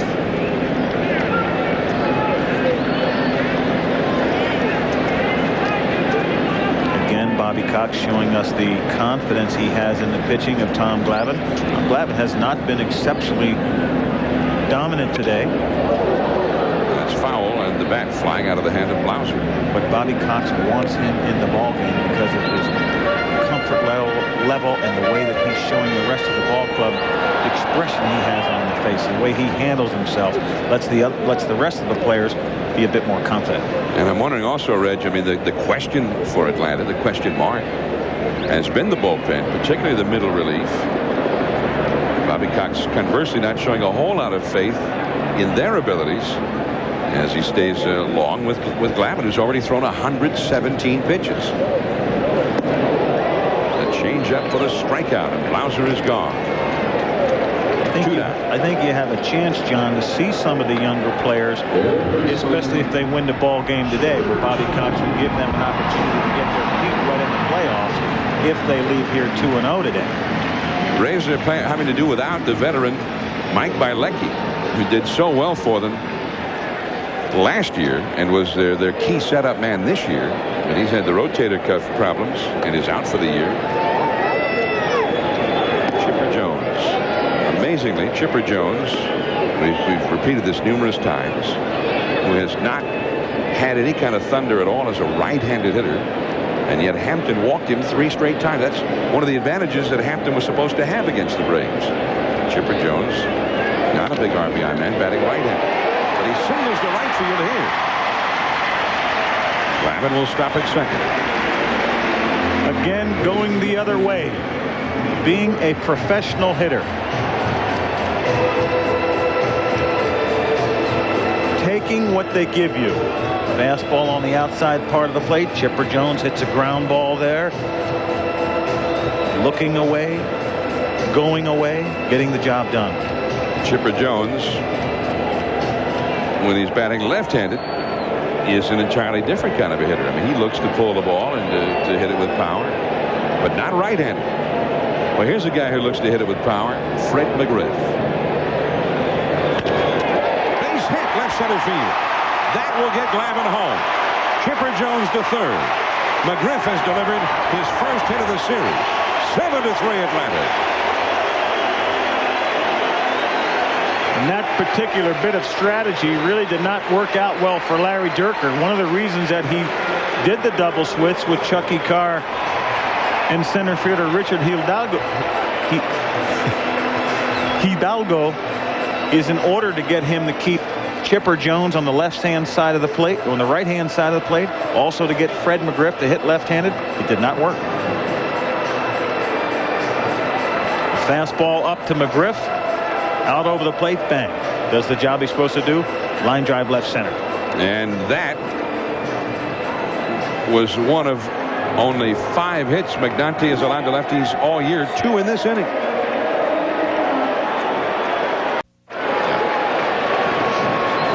It is now the Braves 7 and the Astros 3, and Ramon Garcia uses the 5th starter and at times out of the bullpen comes on now for the Astros to face Javi Lopez with Chipper Jones at third and Fred McGriff at first. You see his numbers, not bad. A lot of home runs allowed, though, especially considering his home ballpark is the Astrodome.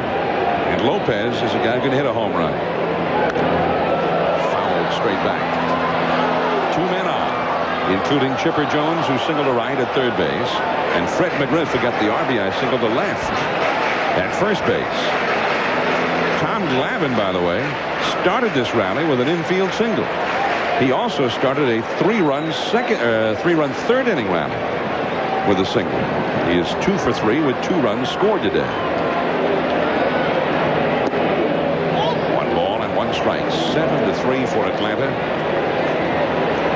And the Braves, and still what is going to be talked about deep into the night and maybe all day tomorrow, especially in Houston, is the bizarre occurrence in the 5th inning with 2 down and nobody on, and Mike Hampton, the young starter, walked 4 consecutive hitters. And there'll be a lot of second guessing in terms of why was he still in there to issue all 4 walks. Should they have brought the right-hand pitcher in? He had walked Chipper Jones and McGriff, bringing up the right-handed batting Lopez, but he never even had a right-hander warming up in the bullpen. He walked Lopez to load him, and then Andrew Jones, another right-hander, was up, and he walked him to force in a run, and that's when Hampton was removed. And of course, Bobby Cox was able to, in effect, trump Durker's move. He brought in the lefty Magnante with Klesko due up, and he brought in Colbert, his right-handed pinch-hitting specialist. And he promptly delivered a 2-run single, the only hit of what was a 3-run 5th-inning rally for the Braves. Now it is 7-3. They have added to their total here in the 6th.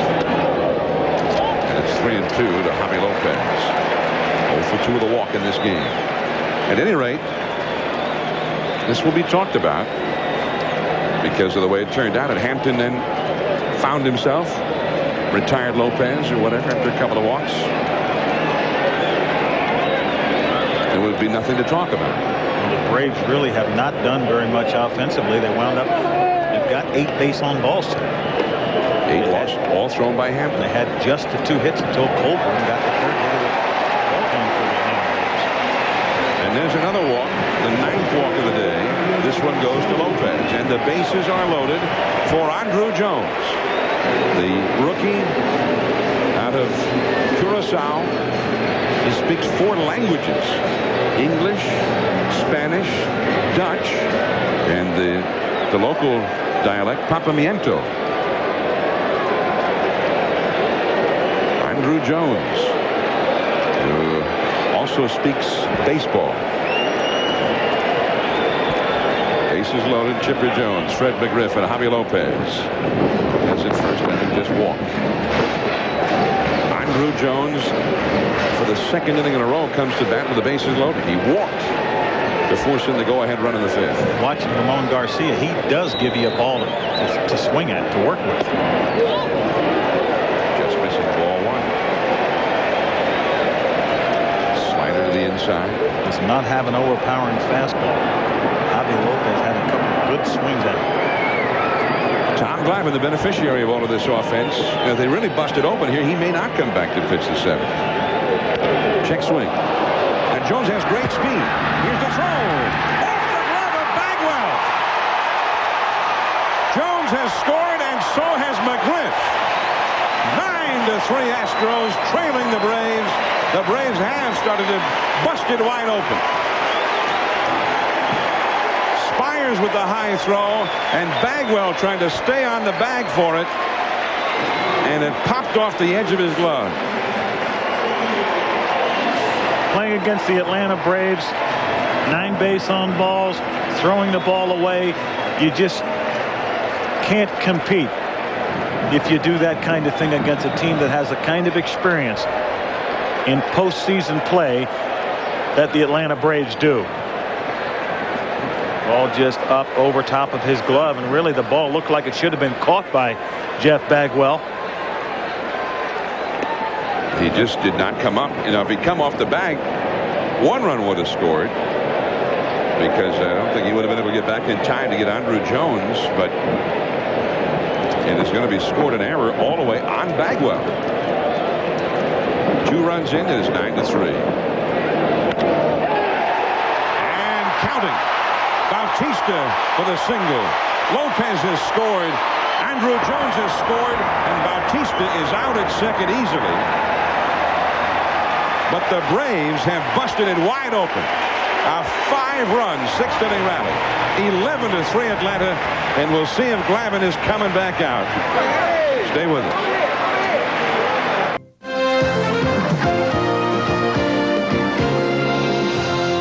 ESPN's presentation of the 1997 Division Series is brought to you by Show Ball, the hottest game on earth. It's En Fuego.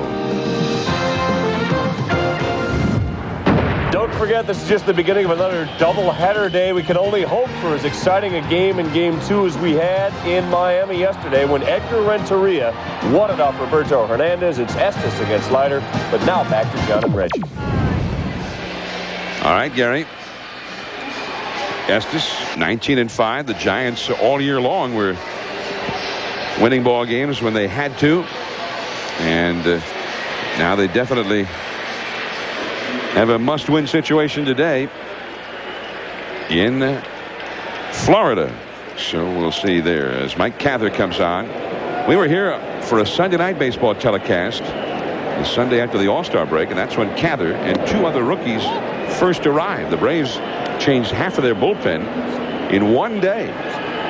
Cather, Kevin Millwood, and Chad Fox were all summoned from the minor leagues the same day. And Cather pitched real well and made the postseason roster as Derek Bell stands in against him. 1 ball and 1 strike to count. Now, because the Braves busted this game wide open, Tom Glavine has been taken out of the game after throwing 117 pitches. He led off the 6th inning with a single, starting that 5-run rally.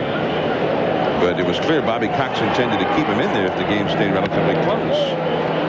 So this sort of was a luxury for Bobby Cox that they busted it open, able to get Glavine out of there without having to really maybe overwork him and have him throw more pitches than he would have liked. He's showing you the kind of pitching that Atlanta does have, the kind of pitcher that Tom Glavine is. He doesn't pitch well, and he still comes up with a very fine performance today.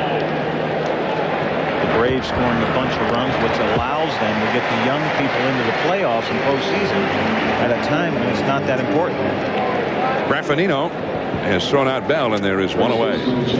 More baseball, and also tomorrow we'll have after baseball tonight at 12:30. At 3:30 it will be the Orioles and Mariners. Let me just start over again. 4 o'clock Eastern, the Orioles and Mariners, and we'll have it for you from the Kingdom.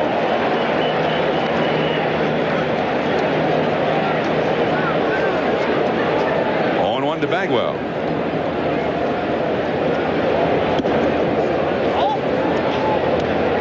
Strike now to Bagwell, who has walked and twice struck out.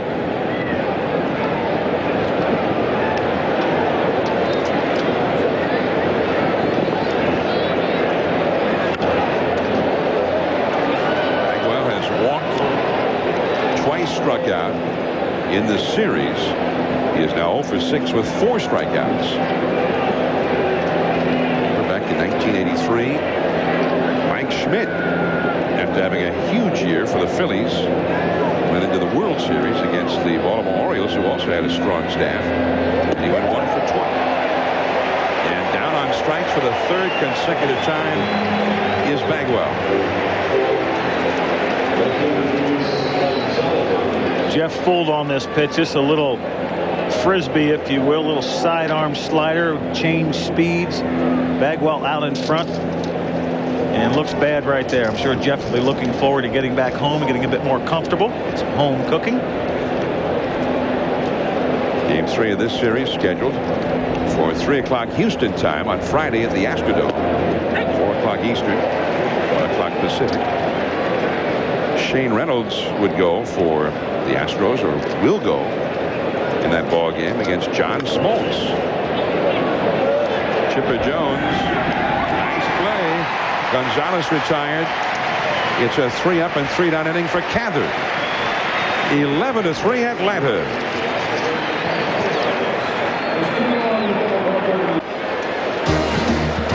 Coming up from Miami, Bobby Bonilla there on the left. Barry Bonds, the former teammates with the Pirates. Gary Sheffield. He'll be going head-to-head from Pro Players Stadium. It's the Giants and the Marlins. Sean Estes, 19-5. For San Francisco against Al Leiter, 11-9 for the Marlins. And here in Atlanta, things have gotten out of hand for the Houston Astros. They are trailing 11-3, and Jose Lima comes on to pitch now with Tony Graffinino at the plate, and it is 0-1. But yesterday, we saw a classic pitchers duel, a 2-1 ball game, as Maddox was just a little bit better than Kyle. But today, we've seen the Astros just really self-destruct, Reggie. Well, the base on balls, throwing the ball away. I'd mentioned earlier, John, you cannot play baseball with a bunch of mistakes in it against the experienced kind of ball club that the Atlanta Braves have. Built on outstanding pitching, built with good defense. They don't make those kind of mistakes. 2 balls and a strike to Graffinino, who is flying to left, walked and grounded to second. And that sudden wildness by Hampton, although it was extraordinary, is now without precedent. That one might have hit Ausmus in the arm. The count is 2-2. In 1974, the year the Oakland Athletics won their 3rd consecutive World Series, they were the perennial postseason team, the juggernaut at that time. They had a right fielder by the name of Reggie Jackson, and they played a very good Baltimore ball club in the playoffs in '74. And in the final game, that's right, Oakland got one hit, a one-hitter, and won the game against Mike Cuellar 2-1. But Cuellar could not get the ball over the plate as he walked.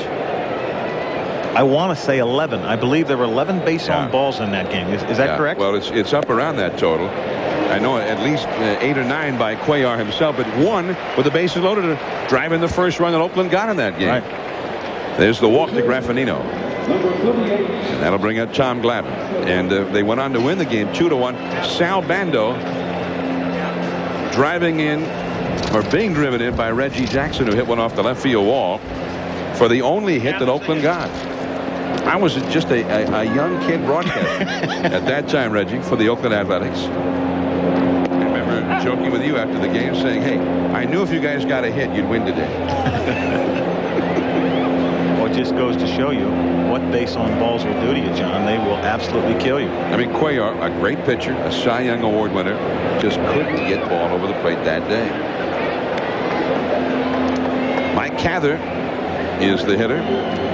Only the 2nd time in the big leagues that he's come to bat. 11-3. Atlanta is on top here. Jose Lima, the 4th Astros pitcher of the game. And the strikeout. Now let's go to our colleague Kevin Kennedy. Okay, what is a key defensive play in this game? Andrew Jones in right field in the top of the 6th inning, 2 on, 2 out. Craig Biggio at the plate. Very fundamentally sound. Down 3 runs. The Astros. Watch this play. Watch his head as he watches the ball. Then he picks up the wall. Knows exactly where he's at in relation to the wall, going into foul territory. He'll finish this play by making the catch, by gauging the jump right here. Makes a play. Biggio does not get another turn at the plate. Yeah, the big play. And maybe he doesn't catch that ball. Who knows? Biggio might hit a 3-run homer. He might hit a tweener somewhere. Bell and Bagwell both might have hit in that inning. But Andrew Jones made the play, and that's one of the things they really like about him. He's a young guy with so many talents, but already they say he's got the ability to be a Gold Glover in the outfield. We've seen that today. I was fortunate to have a conversation before the game with Stan Kasten of the Atlanta Braves, as well as John Scherholz, and the important thing that they talked about, because I mentioned to them, your top player with home runs is in the 20s. Are you concerned about that? They said, Reggie, we know we're built on pitching. Our first concern is getting good defense and speed behind that pitching. Proof in the pudding. Lofton to second. They get one there. Back to first, and Lofton has been doubled up. Biggio to Gutierrez to Bagwell. Lofton is 0 for 4 with a walk today. 11-3 Atlanta.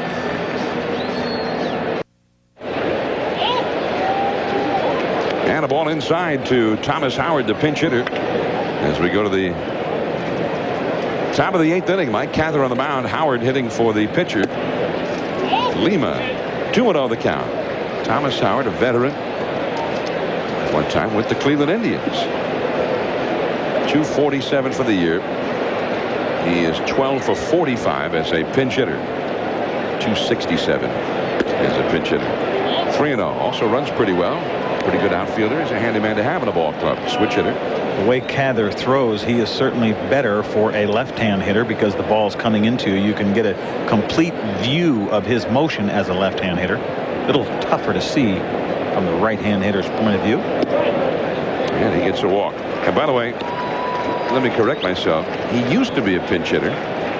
Was used so little as a right-handed batter that finally just gave it up and said, I'm just going to hit left-handed exclusively.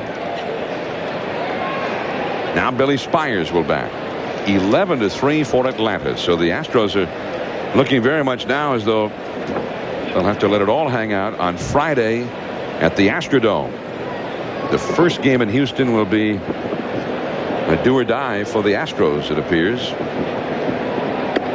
on Friday. That is the scenario the Braves were seeking here when they, as the team with the best record in the National League, we're going to be hosting the team with the worst record of any team qualifying for the playoffs.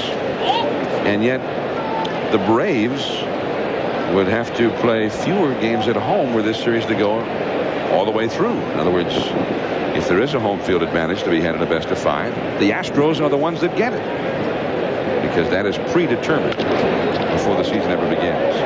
You get one there, Glavine to Blauser, but the return is not in time. Spires is safe at first.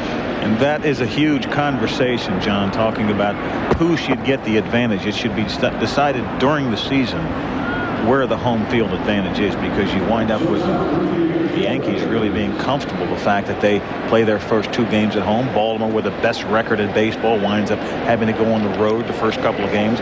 Joe Morgan mentioned he felt it should be 2-2-1, and that's what I like. There's a strike to Gutierrez, who's 1 for 3. Well, 2 games at the best records ballpark, the team at the best record ballpark, then 2 on the road, then back for the last game at home. So you get to start at home and finish at home if necessary. Correct. Well, it worked against Cleveland last year. They were playing the wild card team, the Orioles, after they had the best record in the league, 99 wins. And Baltimore won the first 2 at home. And it was close to impossible at that point for Cleveland to be able to dig itself out of that jam, even with 3 at home. It's been done, but not often. The best way of doing it, really, Peter Pasquarelli says to me, and I certainly do agree with him, is just have a best of 7 series. That eliminates all the questions. Well, Bobby Cox certainly agrees with that. He's been sort of lobbying for that. And they really shouldn't have it alternating year to year as far as if it should be in the East or the West. The team with the best record should always be a host. And why would you have the best record? What's the reward, in other words? Yeah. Well, especially when you play it the way we do now with a balanced schedule. I mean, everybody plays basically the same schedule. When the Astros played the same schedule virtually that the Braves played. So, I mean, clearly the Braves earned their best record playing the same people the Astros play. Who does these schedules? I think Joe. Joe? No, maybe not. He's too busy. Down the right field line, battling the sun, Andrew Jones. Gutierrez is out. 2 men down.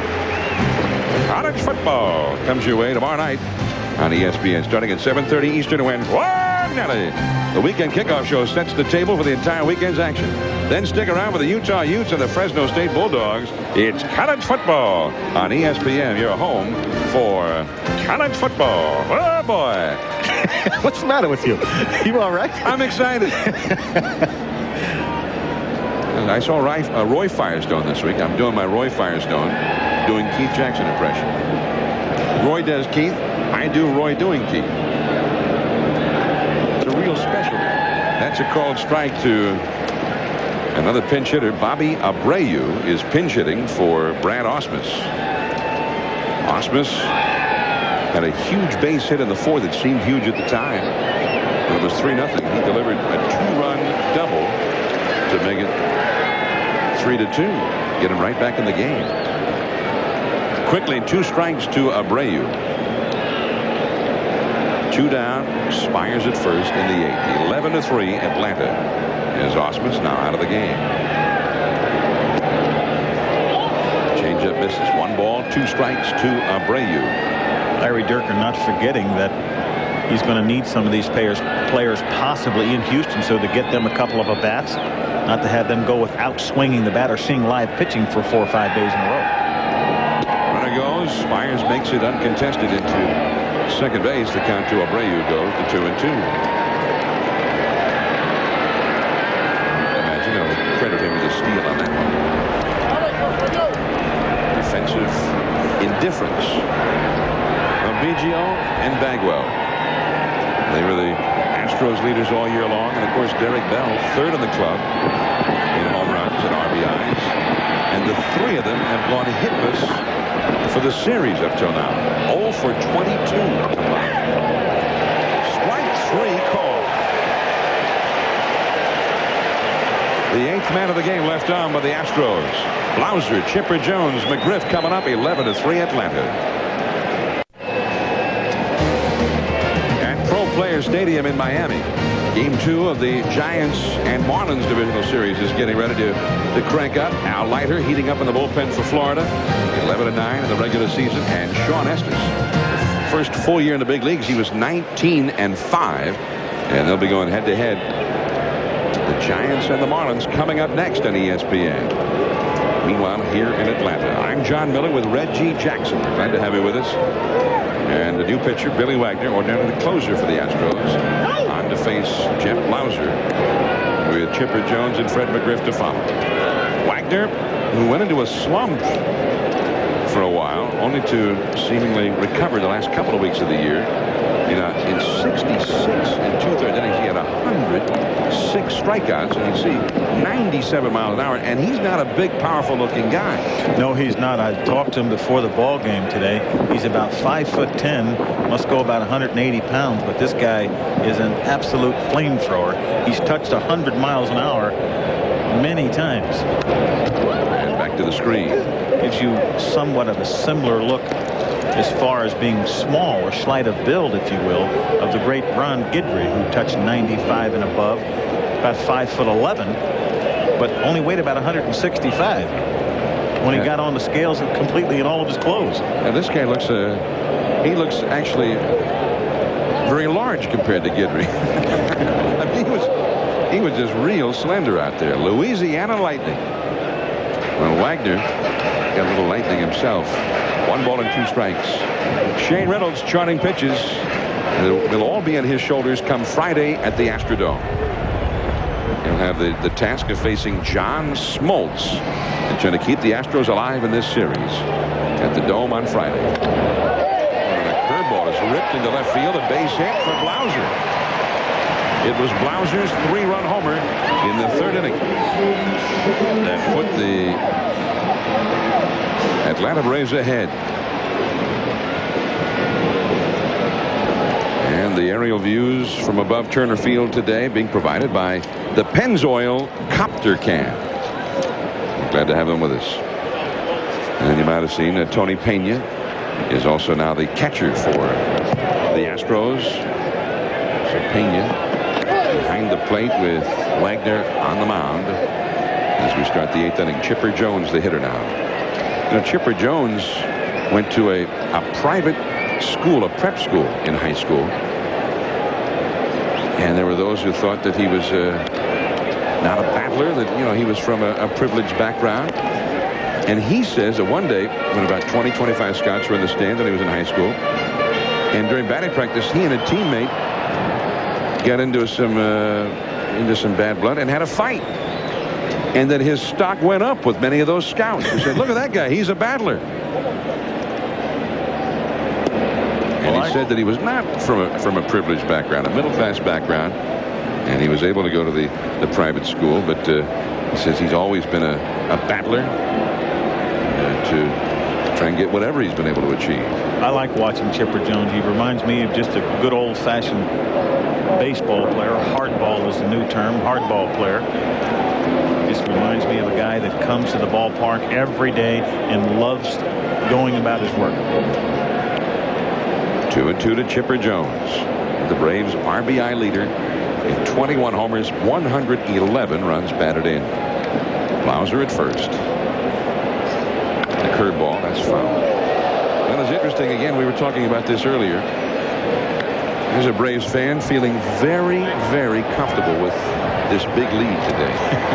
Very relaxed about this one now. The Braves have it well in hand, 11-3. And again, as we mentioned earlier, Larry Dierker will be answering a lot of questions about leaving Hampton in the ball game and why he left him in so long when he walked 4 in a row in the 5th inning. And down is Chipper Jones. In fact, we talked to Larry Dierker before the series about his philosophy, and I think he said some revealing things that may help explain why Hampton was still in there. From one year to the next, your chances of having good middle relief pitchers are not good. So if we can get our starters to pitch through those innings, the 6th, 7th, and 8th, and get the ball all the way to the closer, I think we have an advantage. And that's the way it was when I pitched, and so I know these guys can do it. It's just a matter of changing the way they think about their start. And I think most of them have embraced it. You know, now they really don't want to come out. They want me to let them pitch a complete game. So that was the philosophy going in. And in that way, Reg, I guess he's been true to his philosophy. You talked about not changing your approach, staying in your game plan, and that was his game plan for most of the season. Well, the nice thing about Larry Dierker, he does bring the old school back to the game. That's very important. They've gotten now where they have 5-man rotations. They have pitchers that get bonuses for 200 innings, and really, if they set their mind to it, they certainly can go 250, 300 innings. Many players just as recently as the 70s pitched 300 innings a season, and it did not shorten their careers. Jim Palmer, Catfish Hunter, players like that. Well, Darryl Kyle threw 255 2/3. Hampton, the day starter, 223. Chris Holt, their 4th starter, pitched 210 innings. And Shane Reynolds, who will pitch in the ball game Friday, was well on his way to over 200 innings before he had to have some knee surgery. Lopez, the hitter. By the way, when we were listening to Dierker, you saw the base hit by Fred McGriff, his 2nd consecutive hit after being hitless up till then. Waller's in the bullpen. And the important thing about Freddie McGriff's base hits is he's starting to hit the ball the other way, John. That's showing you that he's using the field. He's not trying to pull the ball. That makes him a better hitter, a more productive hitter, and that's important for the Atlanta Braves with the great pitching that they have. Javi Lopez, 2 on, 1 out. Wow. You'll never be able to catch up to that ball. The ball up and out of the strike zone like that. That's he just waving, saying hello to it.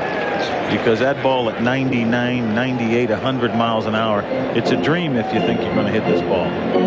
I don't know if it's a dream. It's probably a nightmare. All right, well, let's see if he goes right back up there again. 0-2 the count. Comes in with a breaking ball, and Lopez spanked it hard, but foul. It looks like to me what Lopez is doing is just starting the bat because of the amount of velocity that Wagner has. He just say, hey, I'm going to start swinging. So, and that being said, why come back with a breaking ball? Practice. He's working on a few things. Breaking ball. That is a fair ball. Coming in to score is Blauser. Now as the ball gets away, here comes McGriff, and he scores. And so it goes for the Astros on this day. 13-3 as Gonzalez had some problems out there with that one. Luis Gonzalez really kind of relying on the score. I guess he's got his head into the score. His intensity is down. Wagner makes the mistake of leaving a breaking ball out over the plate. Lopez had no chance when he was trying to put that fastball in play. He rockets the ball down into the corner. A breaking ball, not nearly as much speed on it. And there you see now, it just does not look as though to me that Gonzalez had his mind into that. So Lopez is credited, apparently, with a 2-run double. And it is 13-3. The batter, Andrew Jones, and the count goes to 2-0. You know, you said after that first breaking ball to Lopez, which he had fouled, that maybe just working on it.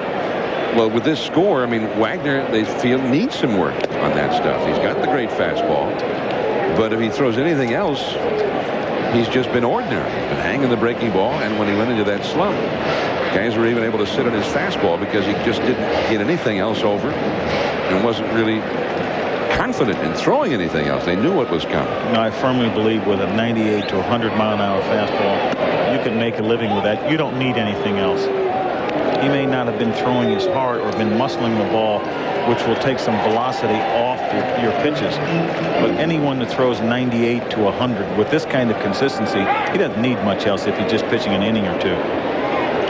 You have that kind of velocity, you can miss a bat and throw it right down the middle. And he must have with 106 strikeouts in 66 2/3 innings. Breaking for third, Lopez. Gutierrez throws out Andrew Jones. Andrew now 0 for 4 today with a walk. By the way, they give Lopez a double, but only 1 RBI. And an error is charged to Luis Gonzalez, allowing McGriff to score the second run on the play. 13-3 Atlanta. Well, this may be a little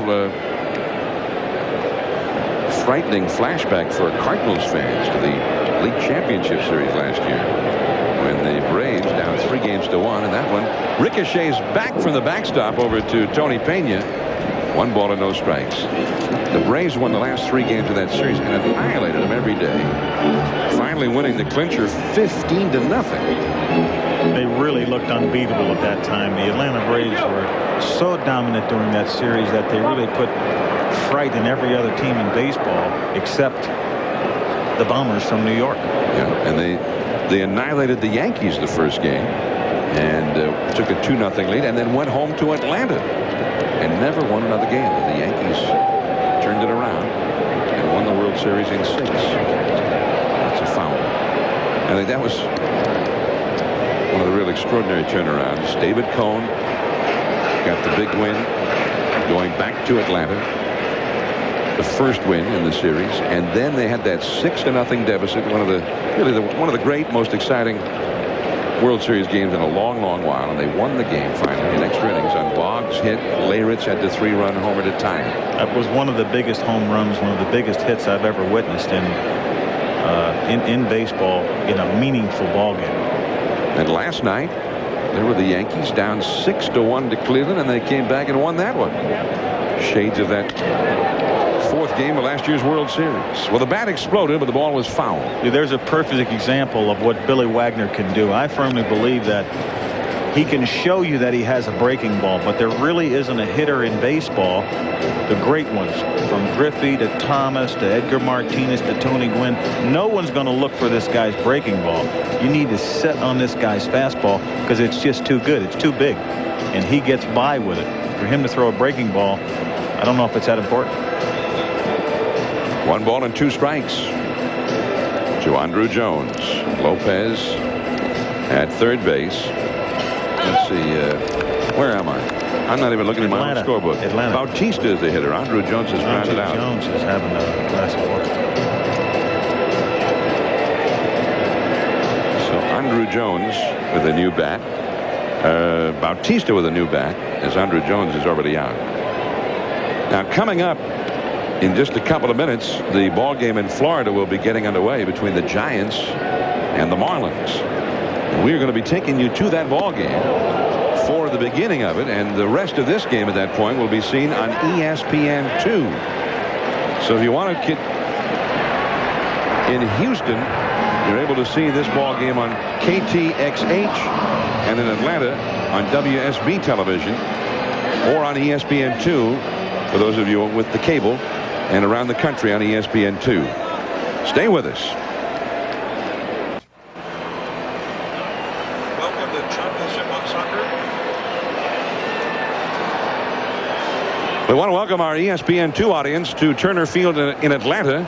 I know you've been watching the championship soccer match, and we welcome you now to Turner Field in Atlanta. This is John Miller along with Reggie Jackson. Game 2 of the division series in the National League between the Atlanta Braves and the Houston Astros, a game which was a very tight one until the 5th inning, when with a 3-3 score and 2 men and nobody on base, pitcher Mike Hampton of the Astros walked 4 consecutive hitters to fall behind 4-3, and it's been all Atlanta ever since. They lead now 13-3, and they're 3 outs away from going up 2-0 in this series, with the series moving to Houston on Friday. Mark Wohlers, the ace closer of the Astros, and a real hard thrower, and a big guy who looks like he'd be a hard thrower, on the pitch now for the Braves. Also a fellow who can touch 100 miles an hour. Getting some work in, Bobby Cox recognizing or taking this opportunity to get some of his pitchers that he's going to count on some work. Let's take a look now at some of the highlights for those of you who just joined us. In the 3rd inning, Jeff Blauser put the Braves ahead with a 3-run homer against Hampton. But then Hampton, with a 3-3 ball game, started walking people. And then with the bases loaded in a 4-3 ball game, Colburn got a 2-run pinch hit single to make it 6-3. Andrew Jones then in the 6th inning with 2 men on and 2 men out made this sensational catch against Biggio to end the 6th inning. And then the Braves went on to score 5 in their half of the 6th to bust it open, and then 2 more in the 8th inning. And it is a 13-3 ball game for the Atlanta Braves. Now, as soon as this ball game is over, those of you who are watching the soccer game will be transported right back to the soccer match here on ESPN2. Chuck E. Carr will lead it off now against Mark Wohlers. Tell me about the E. He's not Chucky. He's Chuck E. Is that how he calls himself? Yeah. Now you're Reggie, but he is Chuck E. Right. My E is spelled with a G-I-E. Yeah. You're Reggie, but he is Chuck E. Right. Okay. Just want to get that straight. I changed my name this month anyway. What is it now? Did you just formally go to Mr. October? Is that not legal? I'm going to copyright it. If you have a good day now in October, they call you Mr. October.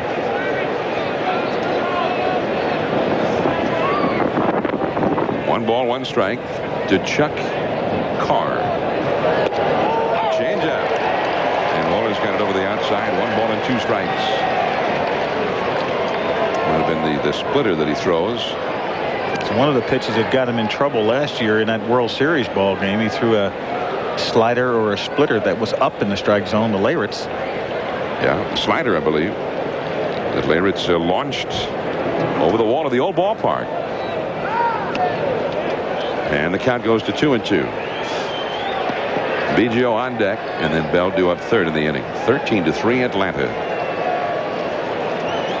Well, it'll be interesting to see if the Yankees are able to make it back to the World Series.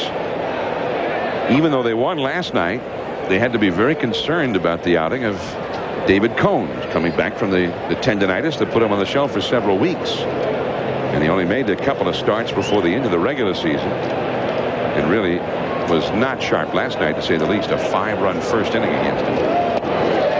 There's the splitter, strike 3.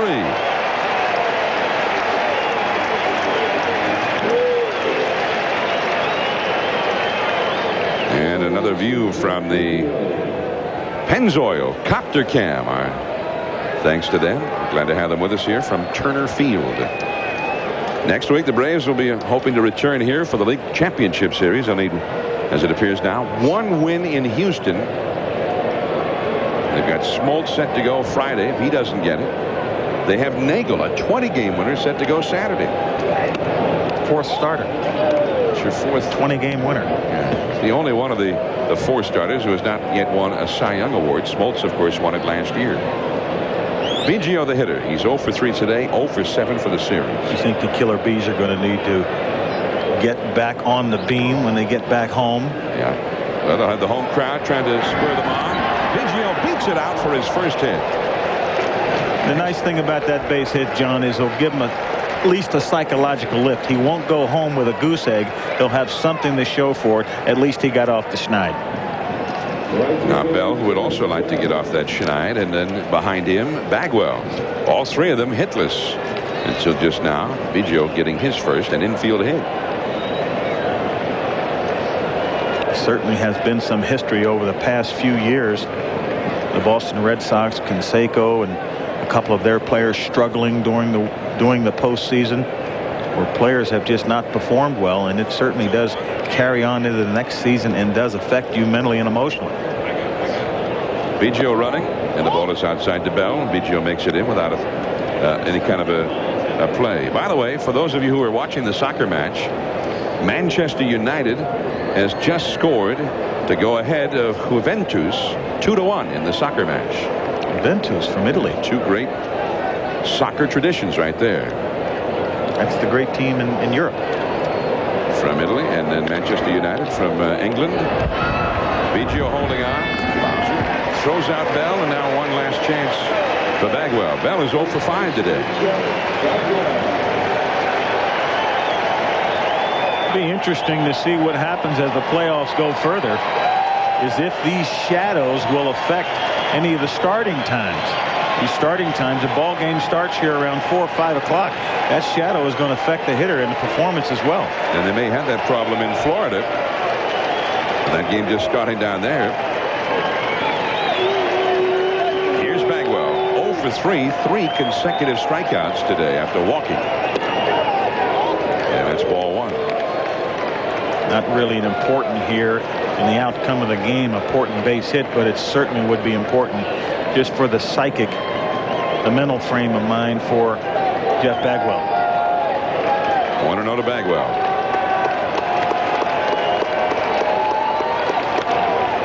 A high foul to go out of play. Tomorrow, Joe Morgan and I will greet you from the Kingdome in Seattle with Game 2 of the Baltimore and Seattle series.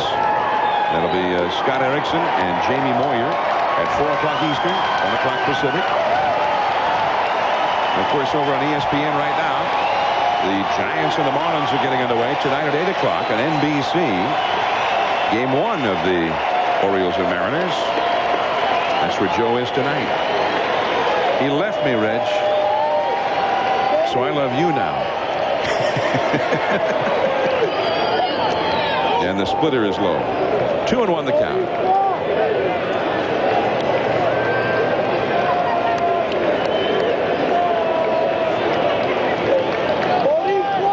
As soon as the ball game is over, remember, we will be taking you back to the soccer match between Manchester United and Juventus.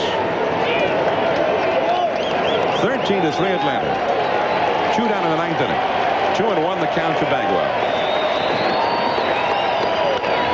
That's another foul off the right field side. 2-2 the count. Greg Maddux yesterday, he had to be just right because the Braves only got him 2 runs and 2 hits worth of support. But he was good enough. Now today, the Braves breaking it wide open in the middle innings in a laugher. 1 strike away from officially going up. 2 games to 9 in the best of 5. And the shadows lengthening across home plate. Bagwell now entirely in the shadows here of the late afternoon.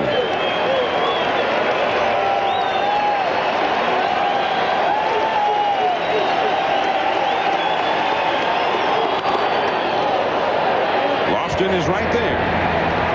And the Braves are 1 win away from moving on to the National League Championship Series.